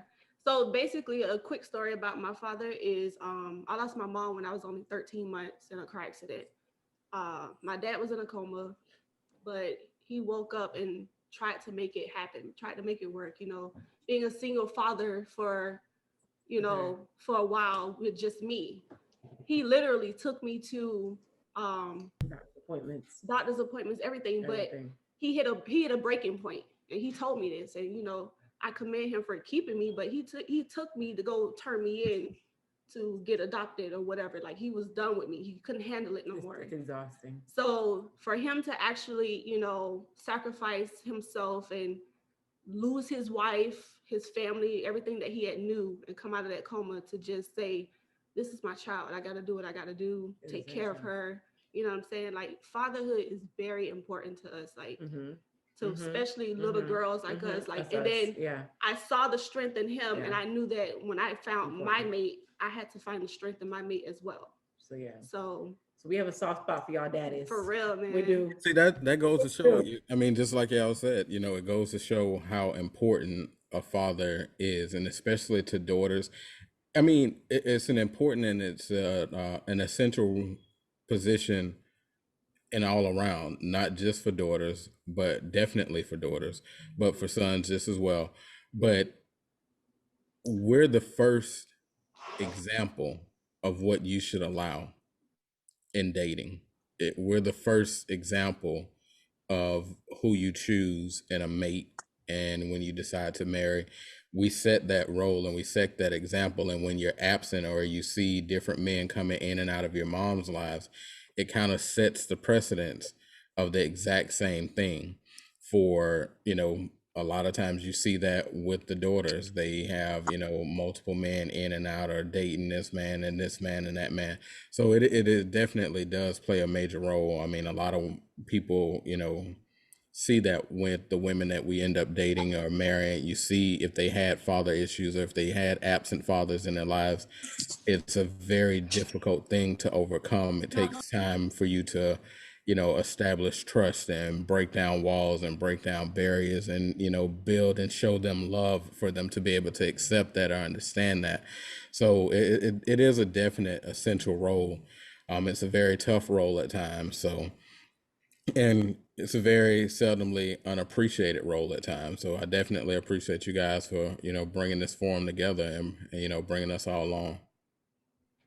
I would ask, like, how has fatherhood changed you guys? And some people have answered it. How has it changed you guys? And what are some misconceptions that you think people have of fatherhood, of the essential parts of fatherhood? Like, a lot of women say, oh, well, a dad ain't that important because a mom could do everything. I mean, what are some misconceptions that people stop saying? I think one of the biggest ones is stop thinking we don't care because how we handle situations with the children. Just because we not jumping up and down because the kid making noises and shit, don't mean we don't care. We just letting that kid be a kid, man. And it's like, I'm like that as a father. My kids are well-mannered. They're not fit to do too much. They're not going to get too sprayed. They're going to be kids. But I think a lot of times they'll be like, oh, you leave with a dad. He just going to let him do whatever. It's like, no. I mean, if they not bothering you, with the kid, like, just chill. Just like Kevin Hart said, hey, y'all better not be in that toilet. You better not be in that toilet. That's it. But it's like a lot of times, like I said, man, the natural instinct of a father is to protect the cub. And if there's no harm's way, you're really not gonna get a reaction out of a father. Right. So imagine if you just pay attention to someone, for guys who have daughters. The level of aggression, even if you hear it, go towards your daughter, you get alert like that. It's like, hey, you know what I mean? You'll move. Yeah. Even with your little son, if you're out in the playground, we just be lax. Like a lot of times women have to understand we're problem solvers. Okay. So there's no problem with the child. We're not gonna bother the fucking child. Right. It's almost like if the kid is on the iPad for like an hour or two, the mother might, we're gonna do something else. We were like, the kid chilling, bro. Like, he not fucking with me. Facts. Like, leave him alone, shit. That's just on my, I don't know how everybody else is. So Dale, you dropped 2 bars right there, bro. Bar number 1 was the whole protection thing, right? Like, cause you know what I'm saying, I got 3, right? My daughter is my oldest one, right? But sometimes they be wrestling around and my middle son will get like too aggressive with my daughter. Yeah, you gotta relax, buddy. You gotta relax. And it was like, hey man, nah. I mean, that's when you gotta address it like that, man. You look at him like, hey man, you see this little girl right? Like, I'll body something over this little girl right here, you included. So you need to chill out, right? But and then to your other point, the don't think that men don't care, like, it's one of those things where, like, you know what I'm saying, as a king, as a lion, right? You notice that they let the women do all of the hunting and all of the aggressive shit, and they only raise up when it's a problem. So, like, if like you said, man, if the kids ain't in danger, I'm not even interfering with nothing they got going on. They can wrestle, they can play roadblocks, they can do don't jump down the stairs though. Yeah, none of that. I would the cape. Hold on. No. You know what? I'm gonna take a note of that one. I like that. I must admit, don't do that shit, buddy. You know, don't let the cape make you think you something that's not. You know, we're not. So I'm a wrestler. So none of my kids have no fear, bro. Like, you know what I'm saying? It's all like, you know what I'm saying, they go to shows and it's the same as jumping off the top rope to them. You know what I mean? It's kind of like they don't know no fear. See, that's the thing. So you're trained to do that. You're trained and you know how to take those falls. Wait a minute. Jumping down a flight of stairs is a totally different thing. The outcome ain't gonna be the same as you taking a bump. No. Hey, let me find out you out there putting them kids in submission holes, bro. Hey man, I teach them how to put. Nah, don't be putting them kids in sleeper hole and shit, dog. Don't do that. Hey, listen, I teach them how to put other people's kids in sleeper holes. Exactly. Y'all dad humor is something, but you know what? You're right. Women do need to hear that because I know for me, I do need to back up on that. I'm gonna tell you now. You don't. Yeah, you gotta relax, Jay. I seen that violence video. I'm right trying now. to talk to you about it. You're You gotta right. relax. You're right, You though. gotta That's relax. the point. I feel like No, right. we actually just had that happen. Like, what was I think it was yesterday. We just had that happen. Like, that's some serious shit. Y'all take our daughter's hairs fucking serious. Oh my god. You about to do what? My wife, I was getting ready for work yesterday morning, and she goes, because my daughter just went off with her best friend to go out of town to go to like a water park and they get in the pool and stuff. And she goes, she braided her hair. Straight faced. And I'm like, did you not want her to? Trying to figure out what the She problem braided is. her hair. Hey, man, it's just about to get real, bro. You didn't even realize the level of a I'm problem you like, had on your hey, head. do I go? Yes, My mindset is really in that time frame, like, do I go to work or do I go get my daughter from out of town? I'm like, I hope you made the right motherfucking decision. I hope you made the right decision. Hey, bro, you don't even realize the level of problem you was about to have on your head, bro. Hey, Red. I don't have girls, Hey, so Red, I don't know. I'm gonna tell you right now, I got a 3-year-old. I call, hey, we going here. I need you to go ahead and do her hair. I don't want no smoke. Yeah. So me and my daughter be having talks. When I have her for a while, I'm like, hey, look, I need you to keep your hair as straight as possible because I'm the dad that's like, she fuck her hair up. I'm finna call her mama. Hey, wherever you at, I'm about to come link up with you so you can fix this. I don't even let that window. No one's getting close to that window, dog. No. My daughter's hair is done all the time. But I bitch about her hair. I bitch about my daughter's hair. Hey, Dale, let me jump in on that, yo. So my wife is also in the Navy, right? And she was on deployment, and my daughter had like beauty pageants and stuff like that coming up, bro. Like, so I was at YouTube University learning, like, you know what I'm saying? Like, so that's something that's bro, no, because listen, I'm not facing the wrath of me taking it to a hairdresser and to get fucked up. I'm not doing that. So like, don't fucking do that. Don't. No, I'll take the smoke. I'll take the smoke if I fuck it up because at least I tried. I made a valiant effort. But if I take it to another woman, hey, listen, hey man, my wife is 5'2", right? But she hit like she's 7'1". You feel me? So like, I'm listen, nope. So I would say this to help all y'all. All little women, all little women. I'm gonna help y'all out in this department. The reason why women do, like for me and my daughter, her texture of hair particularly is my texture. It is very coarse. So, for me, I have studied, I know my own nappy head. My head is not nappy, it's coarse, it's very beautiful, but it's very strong. Yeah. So as a woman, we take pride in our children's hair, especially our daughter's hair. We're big on that. Yeah. As you should. A way of showing love to my child is having my child's hair be presentable. A way of showing love and care as a woman to my child, and being grown in the Jamaican culture, we take it very serious. Your child hair look proper, okay? And when the child hair looks any way, or it drops out, or it gets distraughted, they look at the mother for that. Not the girlfriend or the daddy, the mother for that. And the first thing is, well, who was in this child's head? And then spiritually, if you want to get spiritual with it, your head being your crown, a lot of people that as in you painting a child's head, and everybody should be. So mothers do get, I'm not be honest with you, my baby daddy, no.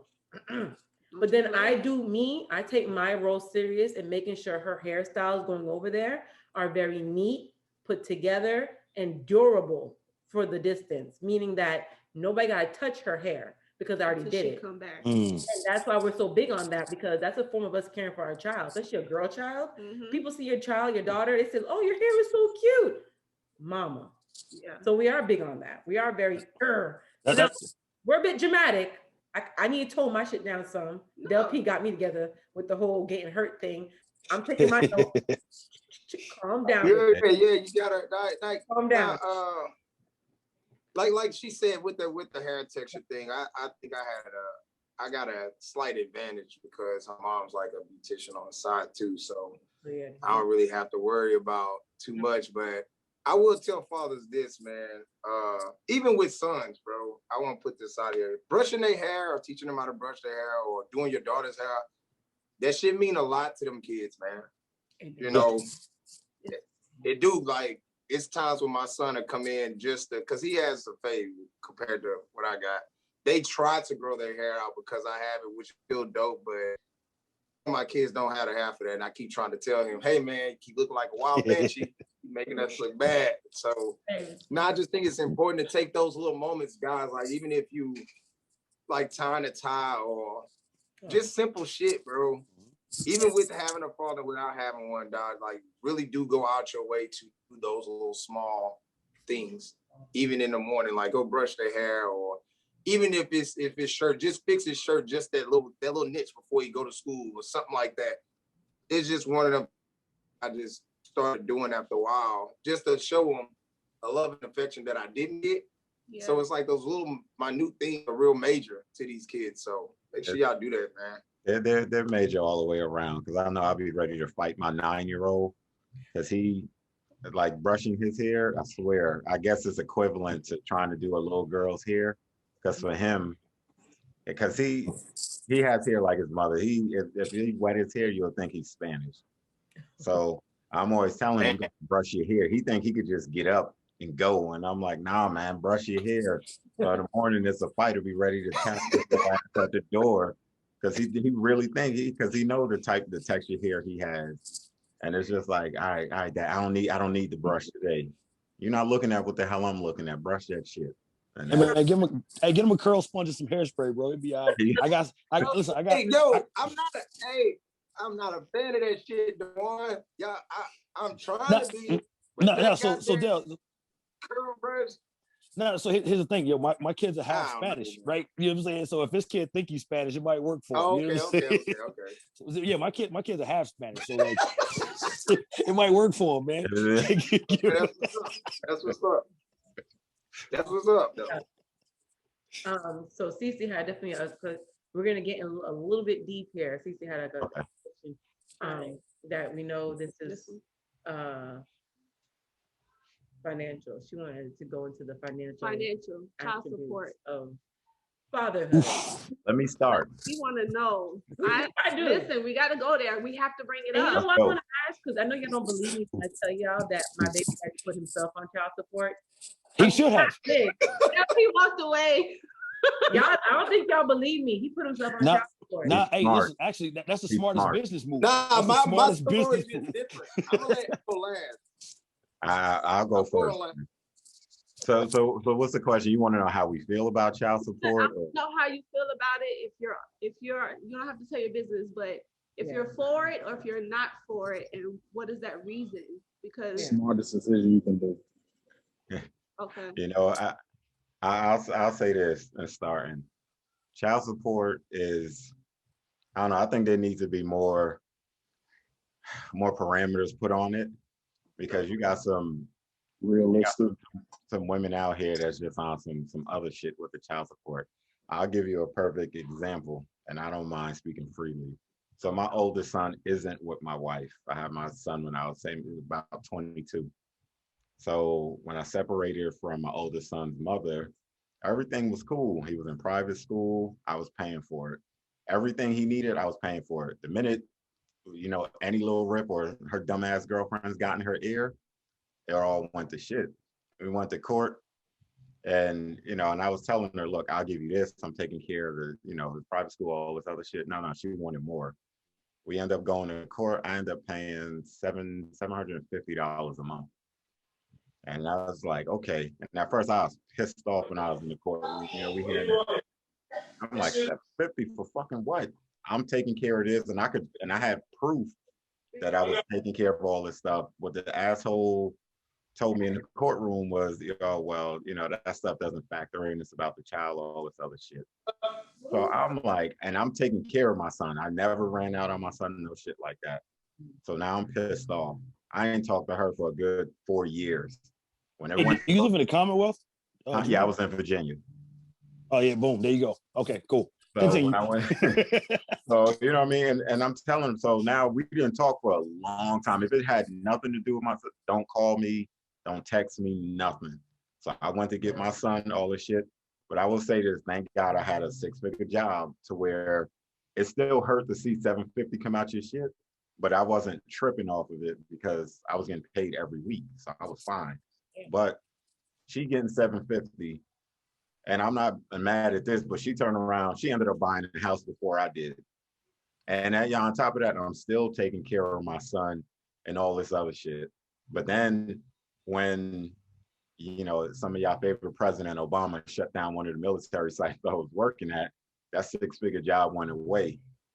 I had to take her to court for child support to get it cut. And I wasn't tripping. I told her, I was like, all right, I could do 500 instead of 750. No. She want to argue back and forth. I walk into the courtroom, and let me step back. When I went to the child support office, it's all women in there. And I'm like, fuck. So I walk in and talking to them, and I'm like, look, I want to, I want to go back to court for child support, blah, blah. So the lady looked at me. She was like, are you sure? And I'm like, yeah. So she was like, not a lot of men come in here. So I was like, well, fuck, I ain't scared of y'all. I'm just coming to do what I know, do right by my son. So we get to court, and the judge, I walk in the courtroom, fucking bailiff is a woman, the stenographer is a woman, the judge is a woman. I'm like, fuck me. I don't stand a chance. Wow. I sit down and I'm explaining to the judge everything that's going on. Look, I don't have this job anymore, but this is what I can pay. I told the judge, I got to do 500. I can't do 750. She get up on the stand, running her mouth, talking shit. The next thing you know, it went from 500 down to 145 a month. Oh, because she sat up there because I offered her 500. She went up there, nope, I want what I want, and I'm not going to change it. I guess she saw all the women. I was scared of all the women. She got empowered by all the women in the courtroom. And when the judge turned around and said, well, if he's still taking care of his son, he's doing this, this, and this, we can't, she said you can't squeeze blood from a stone, is what the judge told her. So she was like, all right, cool. Well, if he's willing to do all of this and you still not happy with it, judge was like, all right, 145 a month. Wow. And I wanted to be so petty walking out the courtroom and tell her I tried. It's what I wanted to tell her so bad. And I was like, you know what? God took care of it. I'm cool.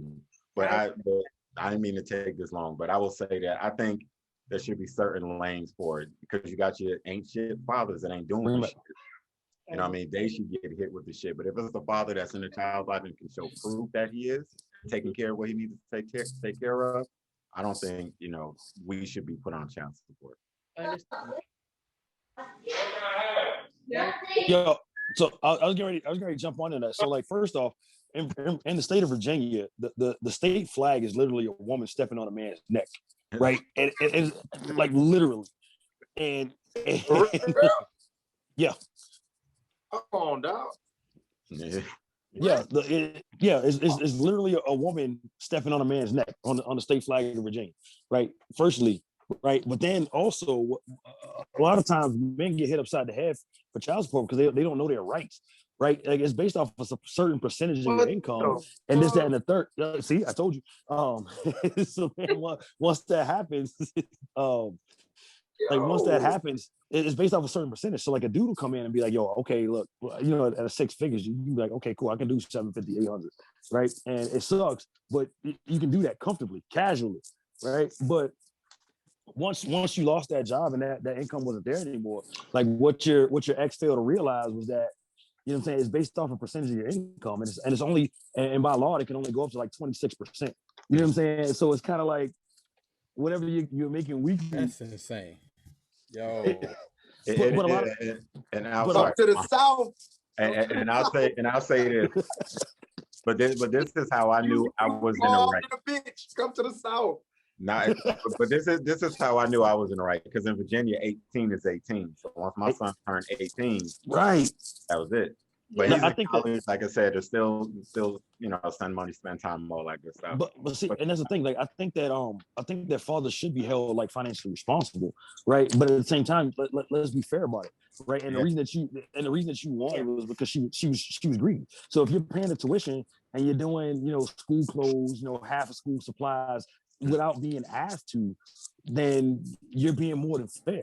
So like, first thing I advise dudes, like they hit me up on the life coaching tip, and they're like, yo, I'm going through this with my baby mama. But I said the third, I was like, yo, go to the courthouse, put yourself on child support.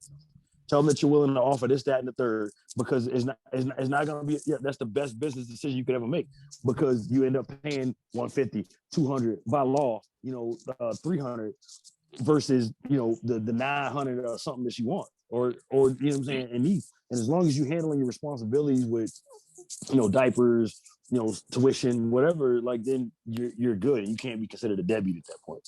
But let's be fair about it and not be greedy. But this is a good thing. I'm gonna say this real quick, then I'll shut up. But I'll say real quick. The funny thing was, all these years of paying child support and shit, like I said, was pissed off in the beginning, but this is how God took care of me after, child support and his 18th birthday. Did everything I had to do. I received 4 checks from child support office after I finished paying, after he turned 18. They had to pay me back. Wow. Okay. Listen, like I said, I want to go last. I just want to go last. Okay. I'll let the other 3 guys in the room talk, and it's the reason why I want to go last. So I'll let everybody else go. Ken, you got anything to add to this?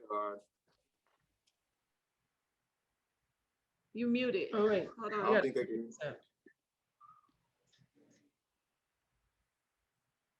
Ken, you muted.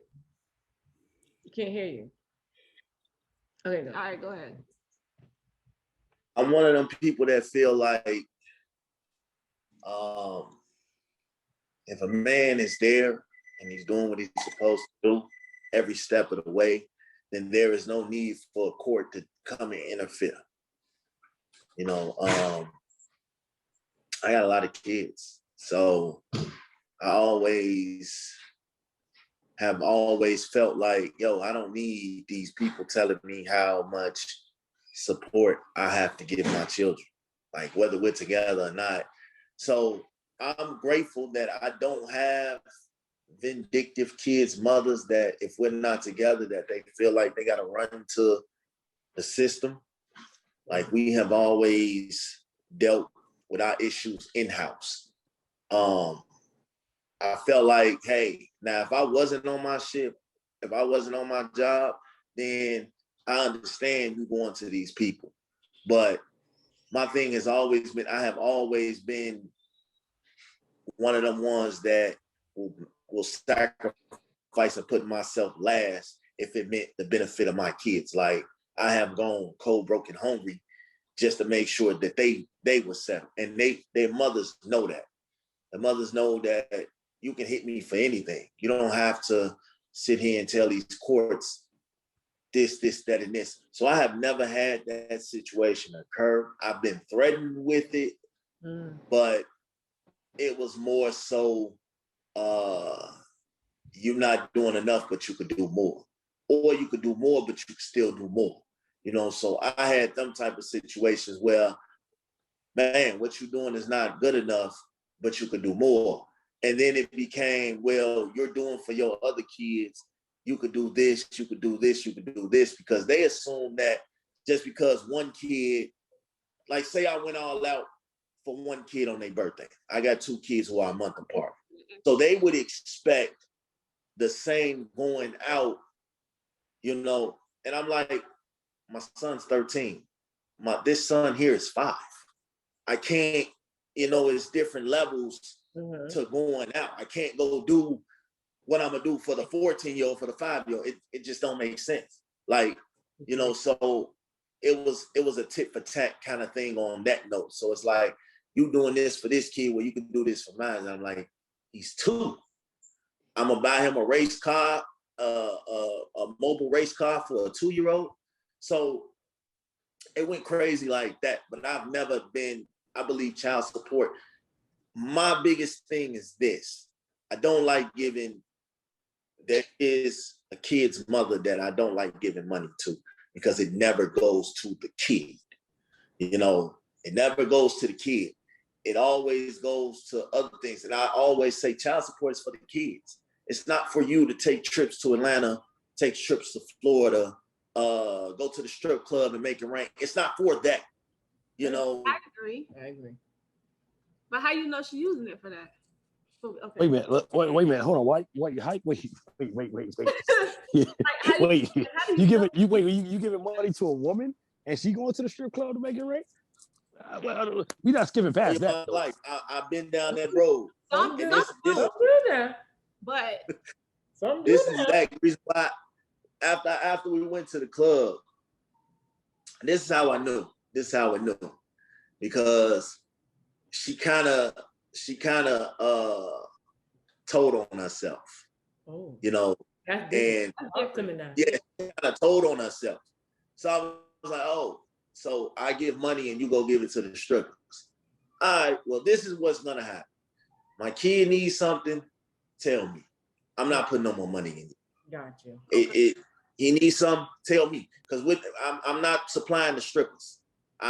Child support is for the kids. It's not for your stripper fetish. It's not gonna work with me.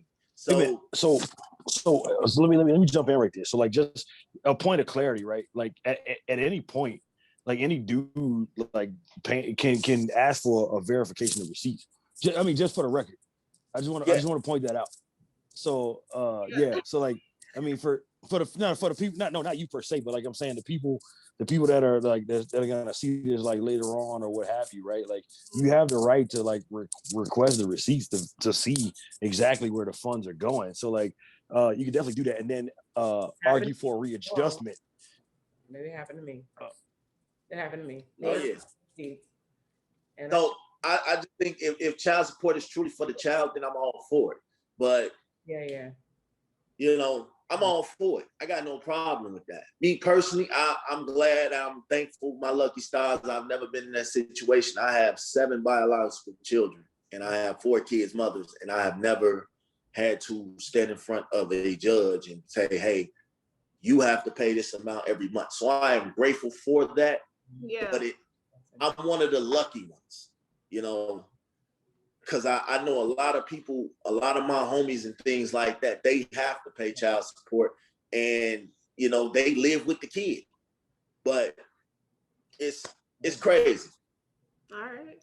That's right. Red? I mean, my view on it is just real cut and dry and simple. It's called child support enforcement.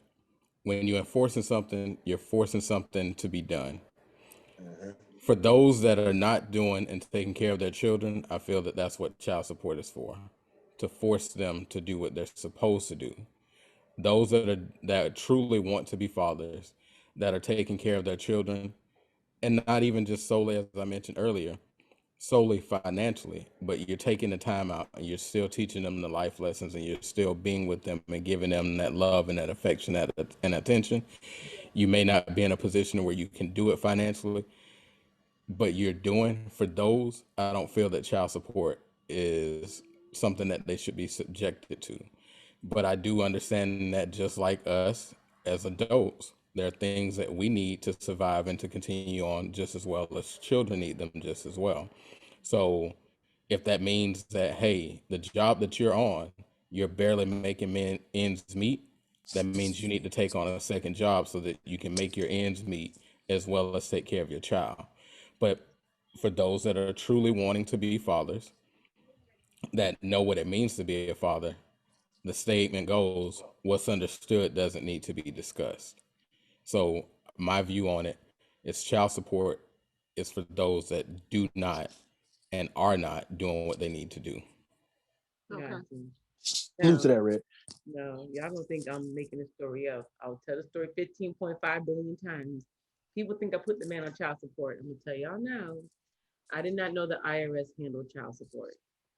I didn't know until the IRS called my phone asking me if this man lived with me. And I was like, no, we moved out. And they explained to me. And I will say they are on the side of the mother because he went for food stamps during COVID. And when you go for food stamps during COVID, they had to say that he moved out the house to indicate that he get more money in food stamps. Mm-hmm. So when they flagged him, they said, oh, but wait, you're married. So he told them, oh, but no, I'm getting a divorce, which led to, oh, but wait, you need to be put on child support. He put himself on child support. They called me. I was like, no, I don't want to do that right now. I'll do it when we actually physically file legally. They said to me, here's a system for you guys. Well, like this was in May. Mm-hmm. Well, you have May, September, You have until September to decide. If you do not decide by September 2nd, guess what? We're gonna decide for you. We're going to decide for you, and we're taking your child off of Medicaid. And as a mother, the last thing you want is your child to have no medical coverage, especially when you're working part-time at a job that doesn't have medical insurance at that moment. So I had to say, all right, you know what? My child got to keep a Medicaid. So the man said to me, good choice, Mrs. Grant. We're going to send you the child's paperwork tomorrow. When I say tomorrow, they faxed it to me the same damn day. So when I filled it out, I let her father knew, and he said, oh, I know. They told me they're going to put me on child support because I filed for food stamps. Yeah. So he got put on automatically. And they told me that because we're married in the state of Florida, when you're married and you have a child in the state of Florida, somebody has to get put on child support. It's not optional anymore. It was optional, it's no longer optional. So they told me, the woman's words were, either you put them on now or you're gonna put them on when you file. Decide when you're gonna do it. Yeah. So I was like, oh shit. I was like, well, can I do it later? Because, you know, this man, and she said to me, what has he been giving you? And I was like, nothing, but you know, I'm making it work. She's like, okay, well, here's paperwork. And if you want to be a good mother, here's the words, you need to decide, make sure your child's health is important. So now that you're not with him, he's not a factor anymore, Mrs. Grant. Your child is. So that's what she told me on the phone. And I was like, the guilt hit me because it was like, well, damn, am I a good mother because I'm putting him not being on child support over my child's Medicaid? And that's what the woman rep is telling me this. So that made me like, all right. I called him up and said, hey, it is what it is. Yeah. He was like, well, I was gonna be on it anyways. So yeah, he got put on it. Now it worked for us because we communicate, because we don't gotta talk about money. On the paperwork I filled out, I was truthful. I didn't put $15,000 million. I didn't. I was very truthful with it. I said she doesn't need Jordans. I buy her shoes from Ross and shit. It's like $20 a shoe. So she only has 2 pairs. So his child support was less than the norm because I was truthful on it. But I will say this.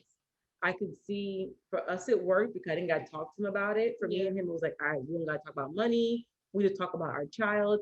But I do see where they definitely force the situation of child support when it comes to men. They do. They really do. The system is free. And they are very much freeing with it. So like they gave me shit for free just for doing it. And I'm like, I felt so convicted. Yeah. But then it was like, y'all kind of tied my head. Y'all tied down here. It's rough. So. Yo, after Dale go, I got a question for y'all. Go on. But I want to hear Dale's story. Go ahead. We've been waiting for you. Let's go. Yeah, man. Let's get this child support thing understood. Number one, man, I do firmly believe child support ain't gonna change till they fix the justice system. That's number one. Number two, stop telling men that it makes sense to put themselves on child support, because it doesn't. I'm gonna tell you why. 3 kids, 3 different women, no child support. Well, it is, but one of my baby moms paid child support. So the thing with it is people got to start understanding the law, and men got to start understanding that we have the same amount of rights once you sign that birth certificate as the mother. But you need to learn your state laws when it comes to that. Because in Texas, it's literally whoever files on who first. Texas don't fuck around with kids down. Like they don't. They don't play with kids at all. They literally will take it from a mother if the mother is not, and I'm talking about living conditions. If a child is 5 and up, that child legally has to, especially if the mother has and he has to have his own room by law. Yeah, so when people don't understand, like a lot of men don't understand this, because we gravitate to whatever, we kind of like always think that that's the goal. Like, no, if you really want, and I tell you, man, I'm gonna tell men this, man, if you really want to be in your kid life, you know what you got to do. It shouldn't get to the point where child support is involved, because if child support is involved, I firmly believe it's an emotional decision. It's an emotional attachment to the other parent. And it creates this disconnect with the child because 2 adults can't figure it the fuck out now that they're not together. So for me, I got tired of my second baby mama shit. You know, the keeping my kid for me, I can't get to my child. All right, bet, I got something for your motherfucking ass. See you in court. No bullshit. She'll be mad if y'all clip this. I don't give a fuck. I literally stayed cool with her for like 6 months after I filed child support on her. I just stayed chilling. We were cool, still hung out with her, whatever. She called me one day, was like, you put me on child support? I hung up and blocked her and seen her in court. Like, it is what it is because I fucking told you. I told you, I'm not going to play with my kids, bro. I don't give a fuck. And I tell you, bro, we get rights. Y'all better stop sitting there letting these women do whatever the fuck they want to do to y'all. Okay. Because if you really are wrong, you're going too far, dog. Like, it's a natural instinct, man. That's my cub. That I'm going to do what I got to do for my child. And if you want to play this game because you mad we're not together, man, you can play with these white folks. You're not going to play with me. Go to court. Went to court. I came by myself. I went to child support court by myself. I knew what was going to happen. People got to understand it's a process. When you go to child support court, mediator, way before you go to a judge. The mediator don't give a fuck about y'all's story. No, they are there because someone got put on child support. We need to know how much you make, and we're going to take this amount. Do you guys agree to this amount? So I think it was the one that said 20. What you said, 26%? Yeah. Well, in Virginia, that's what it is. Yeah. Hey, buddy, the minimum they're taking down here in Texas is 30. They're taking 30% out of your check. Now I'm a nice dude. When we went to child support, I told her in the court, they took us to the back room. Before we went to the lady said time to talk. I looked at this, I said, all I'm doing is protecting the fact I want my son. It's not even about the money. I will let them take the bare fucking minimum. If we can go to 30%, I get that point. I'm just paperwork up because I'm tired of playing with you. Okay. That motherfucker got the cussing me out in court. That lady came in, came back in there and said, well, Mr. Parker, she makes much, and this is how much we take. They took like 45% check. I looked at it and laughed. I just sat there. It is what it is. Now, 5 years later down the line, she's been on child support since my son was 2. I've been on 8 months. That's how long, like, I don't fuck around. But 5 years later, I was nice enough because she called me and was like, well, I can't do this. I can't do that. Again, it wasn't about the money. I went and I reduced the amount. But see, I'm mad at myself because I reduced, and then she literally started doing way less than the bare minimum. She get my child once a month, whenever the fuck she feel like. He don't even want to go over there to this point. So I tell dudes all the time, like, on some D shit, dog, y'all got to just start doing y'all homework, bro. Stop thinking, like, child support is the fucking answer, dog. Quality time is. 9 times out of 10, man, women get upset, and I'm pretty sure so Papa Mac can agree with me. It's the fact that you're not giving that child that quality time. It's not about the finances, bro. A lot of times the finances come in when they're calling us and saying, hey, I don't have it. I don't have it. I just need you to cover. I don't have it.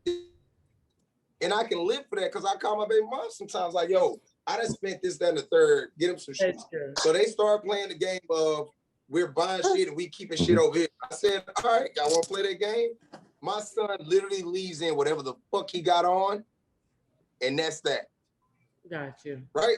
But then, now you got to go over here and explain to our son why he can't bring his shit back home. Not my problem. My son 11 years old right now, and I teach my kids, speak your motherfucking mind. So that's for me. But trust me, I really feel like they need to fix. They gotta fix it. It needs to be able to be a point of, like Rigo said, he's paying like $700 some a month. That's damn near somebody. That's half of somebody's rent. Yeah. You trying to convince me that if this woman has, it's different if she got one child. I'm fucking cool, but whatever. But if she got multiple kids and I'm paying $700 some, I'm paying half her fucking rent, which take care of them other kids. That might sound like some bullshit, but dog, let's be realistic. These courthouses, you guys gotta start going in there and explaining shit. Like, no, she has more than one child, or they're gonna tear your ass up because they think it's just one child in the house. If they find out that that woman has multiple child, they will reduce the shit out of your child support because it's going directly for that child. Yeah. So I mean, like I say, y'all gotta do y'all homework. No, hey Dale, let me explain real quick. The reason I say they're putting yourself on there, I mean, that's after you exhausted all other options. Okay. Right? You know what I'm saying? So it's not like, yo, like this relationship didn't work and I'm just gonna go to the courthouse and throw myself on child support. Nah, because no dude wants to fucking pay it, right? Like especially if you're inactive and so why not go to custody battle? No, what I'm saying. Custody. Why do y'all keep talking about child support? Child support and custody is two different things. No, agreed, 100%. What I'm saying is, if you come into the conclusion that like if that didn't work, right? So you tried the custody agreement, you know what I'm saying, this, that, and the third. But the problem is nobody's adults about the shit like during the relationship, right? And this is something that you got to discuss and something you got to think about while shit is going good. Like, yo, if this shit goes south, we got a baby. Like, what are we doing? You know what I'm saying? Like, don't think about that thing. We don't discuss that. We don't think about that. And that's you don't. And to DeJuan's point, my thing is, like I said, I just think people just got to get a better understanding. And it's like, when you think in child support, that's financial, dog. No. What I'm saying is, child support is finances. It has nothing to do with when you see your child, how you treat your child, where you take your child. It's all child support is finances. If I'm with this lady about me being able to get my out, that is custody, dog. That's custody. That's a whole different ball game. But men are scared to go through custody battles because we don't have a high percentage of winning. But that's because we're trying to take the child. No, I want to go to custody battle because I had a defined time of when I get my goddamn child. Tired of fighting. You can go to custody battle for that and still not pay child support.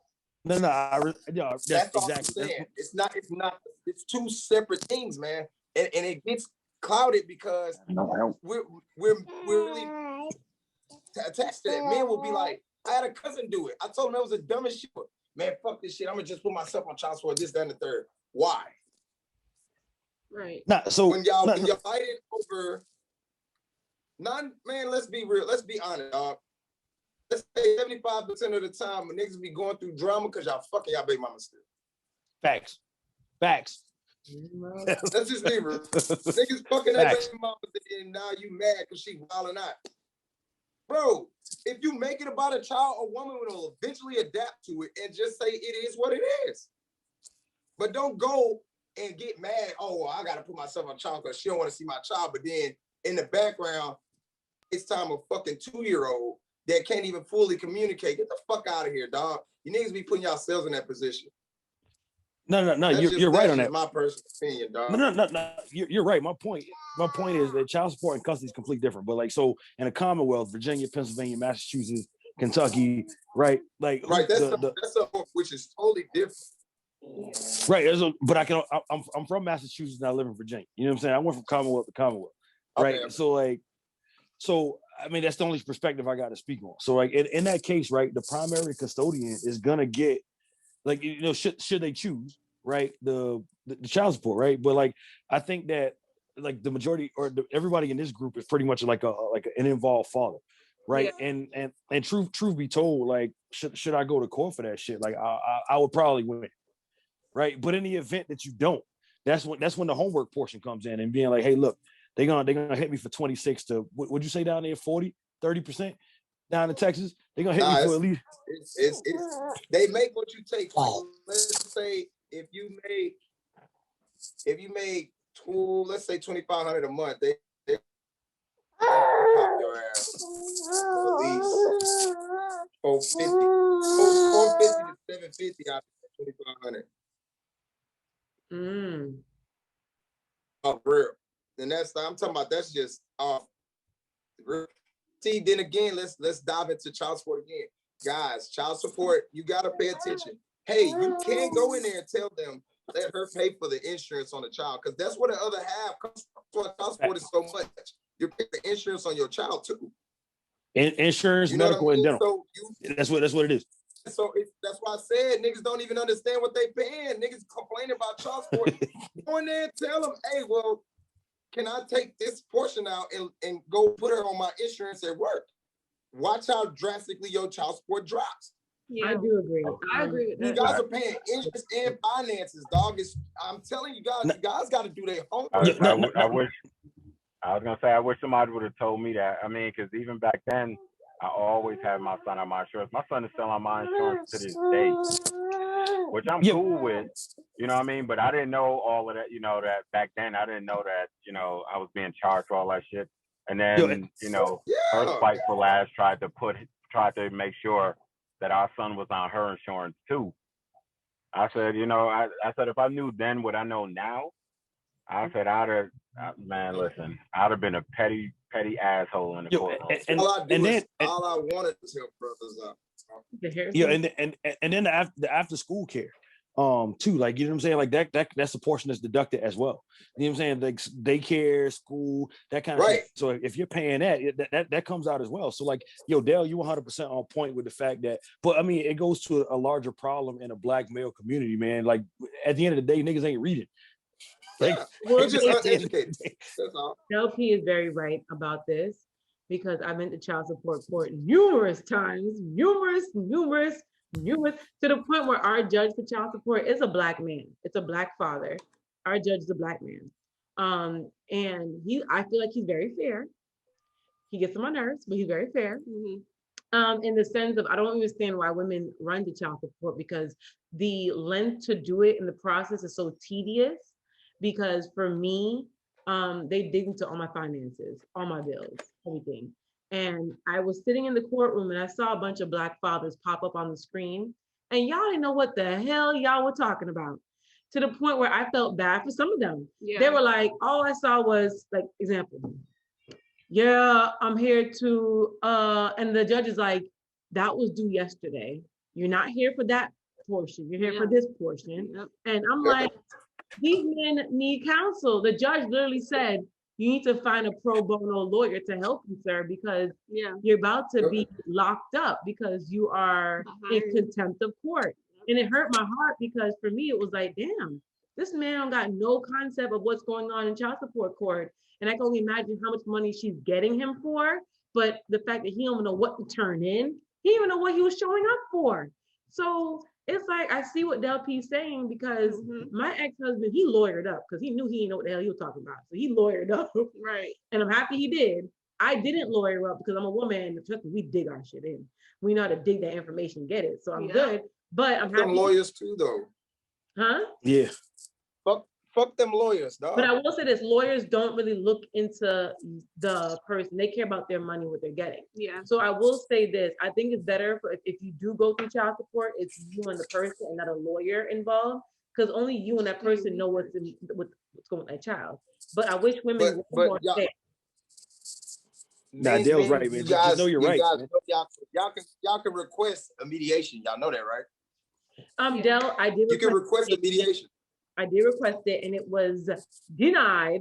We were denied mediation, me and him, because at that point in time, he wanted 50-50 custody. And because of his issue that he had with his son, he wasn't going to get 50-50 custody due to him not wanting. No, they're not. Get the help. But that's not okay. So with that, Jay, 50-50 custody, that's for paperwork, right? They're just saying, all right, so Jay's going to be the main parent and you're the co-parent, or however you want to paperwork terms, right? Yeah. But go look at the fine line, and you can set how much time you want your child. Y'all can agree on every 2 weeks that the child stays here and there. But niggas don't want to do their homework. Fun fact, that's all it is. The judge gave him every other weekend. I was the one that stepped in. Well, that's normal. But that's normal. They call it the daddy plan. They said, and I'm the one that stepped in and said, nah, Your Honor, you can go ahead and pass her ass over there Wednesday and Thursday of the opposite week. Meaning he has his daughter, not like he has her this weekend, then he gets her next week, Wednesday, Thursday. And then man, I don't know what that looked like. I ain't no weekend shit. I threw the only thing I do on the weekend because I'm like, I ain't doing that with no kid. Shit. I'm like, you can take your child. That shit tough though. It is. And it's not all on men. I don't want to put it all on us, but I get it, because we do have to, when we decide to lay with a woman, and it's gonna sound so cliche, but you lay down with a woman, then you decide you don't want to be with that woman no more. The moment you decide that, you have to understand that, yes, you have to step up 2 times more, because you're no longer in this household every day. Now you gotta step up twice as much because you're not available, you're not there. So you can't really get mad at a situation you kind of put yourself in, unless, like, granted, not all women are great. You know what I mean? But Yeah. You got to understand, once that household gets split, it's double work, bro, on both ends. That's true. See, I was young. I was young when I put my son's father on child support. I was only 17 years old. So to me, I kind of felt like I ain't had no choice. I didn't know what the fuck I was doing. He was 6 years older than me. So yeah. Mm-hmm. Yeah, we're not gonna go into that. Delpy, fix your face. And Red made a face. Red. I didn't see Red, fix your face. Okay. How do I get pointed out? Because I saw your face first. I just looked away. Hey, bro. no, Red, brighten your screen up. That's what it is, Red. No, Red, brighten your screen up. No. Red said no face, no case. Leave no face, no case. I didn't see his face, but no. And also, while I was in the hospital having his child, he literally went to the courthouse to marry his high school sweetheart. So technically, I felt like in that case, I really didn't have a choice for myself. So me being 17 years old, Wait.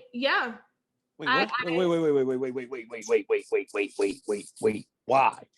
Why did him? The woman chose that. The woman that he was marrying, she didn't want to look like, because he was cheating on her with me, obviously. But just to sum that up, she didn't want to look like, oh, I let this 17-year-old girl come into my relationship and have a child by my man. So they went to the courthouse literally while I'm still in the hospital.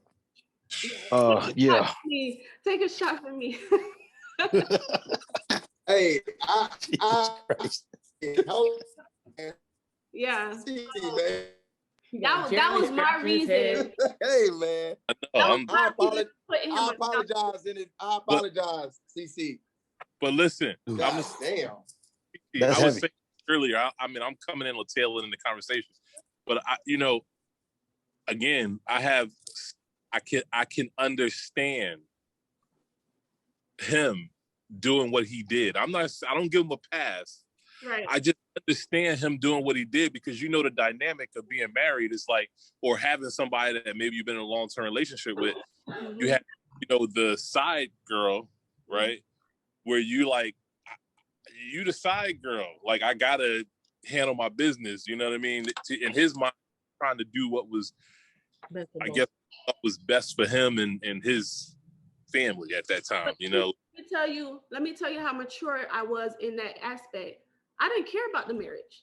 Yeah. By all means, go get married, but you did it while I was in the hospital having your child, when you wasn't there to sign the birth certificate.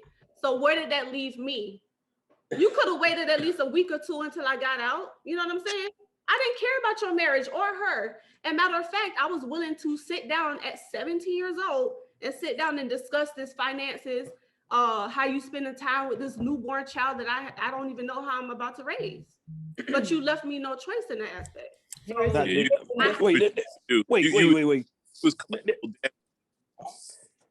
Everybody looks confused. Look, everybody looks confused. Harrison, I'm gonna get to Harrison real quick. He want to talk about child support. Let him get into I was confused on what Jeremy said. What? I didn't catch everything you said, because it was like he's not wrong, and then it cut out. No, I was like, okay, I don't know what the fuck Jeremy just said. Not wrong. What I'm saying is, I can understand why men who have wives, or why men who, and I'm not talking about what they do to their wives, I'm talking about how they might separate themselves from the side girl, is what I'm saying. You're trying to make it. But you got to do what you got to do at home. But I'm saying I have an understanding for why a man will, the side chick becomes collateral damage, and you gotta. It seemed like he treating her with disrespect, but when you got a wife at home and a family and a whole situation, you trying to hold on to that, fix that. Yeah, and so whoever's on the side, they just. Harrison, I mean, we're skipping over you. We ain't want to skip over you too tough. I mean, I feel like everybody done said a little bit of some of everything, to where it won't be kind of regurgitated. I don't agree with Dale's about not putting yourself on, mainly because some situations, wherever you have it, aren't as easy to manage as other people's. For me, it worked out for me because at 21, you couldn't get that much from me if I'm working at Home Depot. So, and on top of that, I don't have to hear any more about why I need this, I need that by a certain type of date. So, you know, I don't have to do any more than what the court order says for me to do, which was not a high amount at all in regards to financials for, you know, my little boy. Other than that, everything else I do, you know, the relationship from there, I just kind of go from there. So I personally would say to some people, sometimes if you have somebody extra that you deal with, it's smarter to go ahead and just run it through the court system, because it's very hard to get Dale's situation in Tennessee to where you get the kid. So not everybody gets awarded. Knowing your rights or not, it's not as easy to get them in every state as it is. So I would say, to avoid the confusion, or you don't have to worry about pissing off somebody or whether amount increases, I say sometimes it's just better to go ahead and put yourself on there. And even it's the same with visitation or whatever scale. You know, when you take that element of power out of the situation that a person thinks they have, then you kind of can just go about your day. With me being on, it doesn't really affect what I do. It doesn't affect my day to day. I go about my business. I don't deal with it, period. So to me, I would prefer for myself, because I'm not going to go back and forth with you constantly. And then to be in the court system, be on the opposite end where you get no love, and it's kind of a waste of time for fathers there. You know, I feel like, you know, to limit myself with that, I just let them handle it, and then I go about my day, and then I handle what's important, which is the kid. So I don't have to. Wait, Harrison. So Dale's right in a sense of like the custody aspect of it, right? Like fight for custody. Like if you so like you know what I'm saying, involved, like split, like fight for your split, right? And I then think what Harrison's saying is, again, every state is different. And I think where Harrison come from, you saying like, your situation when you was 21, that's different. And then you been in the military, so his job, you never know where he gonna get. Like, I understand that. Like, you gotta understand the dynamics of everybody's situation different. And with him being in the military, you never know when you're gonna get deployed. You never know when the next time you're gonna get stationed to a new area. You might have quote unquote options, but you know, every situation is different. And I think what you said, Tennessee, I don't know how in rock, you know what I'm saying? I'm saying down in Texas, shit just is just different. But I'm just saying, like, as far as that, I just want our men to just put up a bigger fight. Don't just throw your hands up, you know? That's my point. So, like, I mean, you know what I'm saying? I'm on Harrison's side here, but I'm also on your side too, in a sense that we're like, yo, I can't, you muted, I ain't hear you. I say we're not against each other. No. He literally came on and said he was against you. He literally said, I wouldn't agree. Hey, don't do that. Well, I understand exactly what you're saying, Harrison. I got it. I got it. No. So I mean, at the end of the day, right? Like you want what's best for the kid, right? Yeah. And like two people need to be adults when a split happens, right? And then you need to be adults and work out what's best for the kid. But in the event that like you're being threatened, taken to court, then you're putting yourself on child support is the best option, because you're probably going to end up paying less. It's the better business decision, right? Like the better financial decision. But at the end of the day, man, like two people just need to have a communication, man. Have an understanding of like, here's what's best for the kid and here's what's best for like everybody involved. That's what needs to happen. People just need to be adults. That's all. Right. Well, I gotta jet because I'm down here in New Orleans for the motherfucking podcast. We wrap it up. Juneteenth thing. Hold on. Yeah, I got an hour. Wait a minute. Hour drive. Bill, he took his show on the road. He did. Yeah, I told y'all I was gonna do international shit. Y'all thought I was playing. So what we wanted to ask was, to wrap it up, because we appreciate all you guys for coming out and even talking to us. Yeah. You guys have opened my mind to understanding better. Oh Jesus, I'm gonna pray, but you know, I got it. But we wanted to ask, like, what are 3 things that you would tell a new father? Yeah. Like, what are 3 things about fatherhood that you would tell a new father? Give it to us. Let's wrap this up. Let us know what are 3 things that you would tell. I'll say first. I'm probably hop off first. I just say 3 things that you would tell new fathers. Don't make sure it's off of somebody else's parenting experience. know that they stay cute when they get older. That's probably the tougher part when they start developing their own minds and their own consciousness. That you got to learn that you got to listen to them, and you just can't dictate over them. And then I will also say, at the end of the day, one thing I do remember from being in the child support office is what's in the best interest of the child. So whatever you get into with the mama, always put that at your forefront. And I've learned that karma will come back to the person who does the opposite of that. So Thank you. Thank you. Thank you. I would say the biggest thing is you gotta listen, let your kids grow, let them grow up and be little people, communicate, let them conversate with you, get to know them. They are little people. Yeah. And they little personalities. And you don't choke off their personality. Let them become who they're going to become. And that's the biggest mistake that I made with my kids when they were younger. Mm-hmm. I had that old school mentality of you don't speak unless you're two. When adults are speaking, you don't come in there and speak. Don't question me what I'm saying, you know. And if I could, that's what I would say. You got to listen and let your kids just grow. That's probably the biggest thing. I think that's just two things, but that's just what I've learned from childhood, to just talk and listen, let your kids talk to you. And I'll just interject. Some of my white friends, male friends, they let their children talk and talk and talk. And sometimes to me, it sounds disrespectful, but they like, no, I'm getting to know. That's how they get to know their kids. Yeah. And in some ways, I wish I would have did that with my son and daughter coming up. So, all right, y'all hear my phone? I gotta go. Thank you. All right, bye-bye. Yeah. What's the question again? What are 3 things you would tell a new father about fatherhood, or advice?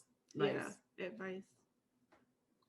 Man, just number one, man, don't be so hard on yourself. You're just trying to figure it out. It's your first go around. You know, that's the biggest thing. Again, like I said earlier, there ain't no playbook for this shit.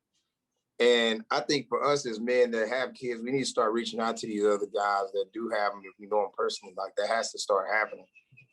And I mean, I've been doing it for a while now. Like if somebody is about to have a child, like I got 3 cousins that are about to, and I'm on their line every other time, like, hey, you need to start kind of like doing this. And it's okay to read books, yo, like educate yourself because you playing catch up. The second one is be the father that you want to be, not what everybody else feel like you should be. Like be the father you feel like you could be, because you're gonna get judgment. It's gonna happen. I still get it, and I'm 3 kids in, and I still get it. You know, so who gives a fuck? Are you involved in your kids' life? That's all that matters. And 3 is like, if you can figure it out and you can keep it as a complete family, cool. But if you feel like you can't, then leave before the damage gets to a point where the child gets hurt.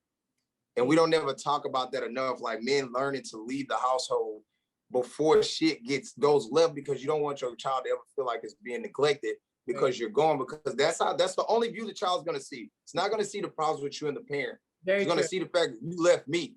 So that has to happen. If you can bounce before then and kind of damage control the situation, it's okay. It's okay to leave if the relationship doesn't work. Right. Because the child is what's more important. So those are my 3 things. Thank you so much for sharing. Happy Father's Day. I'll jump in. Yeah. And I'll say one thing. Well, the first thing I would say is take advice, but take advice with a grain of salt. There is no actual playbook to raising a child, and what works for one person's child might not work for your child. So it's all about how you want to take that decision, take that information and process it. Because like I said, what I do with my sons may not work for a parent that has all girls, or a parent, you know, it just depends on what it is. 2, should just keep an open mind. And, you know, don't try to, sort of like what Jeremy said, don't try to force your kids into being what you want them to be. Kind of give them that freedom to express themselves and be who the hell they are. Because as parents, we really shouldn't be forcing our dreams or things that we didn't get to do on our kids. So I would say just give the child room to be who the hell they are. And I think the last thing I will say is don't be so hard on yourself, because, you know, you're going to make mistakes. There's no perfect guide to raising a child, because, you know, I know there's still things that I do with my son. You know, I know what I do with my 20-year-old is not the same thing that I do with my 9-year-old. My 20-year-old, I hate to say it and people get mad at me. I said, your first child is always sort of the experiment child. Yeah, sure. I didn't know, That's some truth to that. you know, I didn't know what the hell I was doing. So a Oh, lot of stuff that I, trial and error. exactly. So everything I did with my, I mean, it's the truth. A lot of people don't like to hear that, but your oldest child is the experiment child. So I know all the mistakes I made with my 20-year-old, I thought I corrected with my 15-year-old. And then when I got to my 9-year-old, just like, all right, now I got it together. And I still don't have it all the way together. But I just know, you know, so parents, male, female, whatever, but we talking about fathers, we shouldn't be so hard on ourselves. You know, we're learning on the job and each child is different. You're right. Thank you for sharing. Thank you for coming and sharing with us, guys. Good. We appreciate it. All right, the one gonna end it out with your advice. Yeah, I mean, I don't think I need to say anything else, man. These three dudes hit the nail on the head between like. The only thing you need to do is pass that baby through the screen. I know. Down they said give you through the screen, man. Yeah, I think they hit the nail on the head, man. Allow yourself room for error, right? Keep an open mind, because just like I think it was Jeremy that said his white friends, like I allow my kids to talk to me, and they talking themselves out of ass with me before. You know what I'm saying? Because it allowed me to understand their mindset. You know what I mean? And then that's what you understand. You know what I mean? Like, and every time, no matter 3 kids, 1 kid, every time, everything that you're experiencing is the first time, right? Because your first kid is going to be the first time that they're 18. Your second kid, you know what I'm saying? Like it's a first. So you learn, man, and it's a continuous evolving process, man. So allow yourself room for error, allow yourself room for forgiveness, and always act in the best interest of the child, and you're good. All right. Thank you, men, for coming, for showing up. We appreciate it. We do. We're putting this up. Shit. I didn't know it was that far. Bye, Dopey. They told me, they said, they was like, hey, it's in New Orleans. I'm in New Orleans, they in Covington. That's an hour away. Oh, wow. All right, so we putting this up tomorrow, so you guys know we're putting up for Father's Day tomorrow. So like we said, happy Father's Day. Appreciate it. Y'all enjoy y'all Father's Day, and we appreciate everything. Definitely. Thanks for having us all. Much love. Later. Thanks for coming. Thank you. Thank you.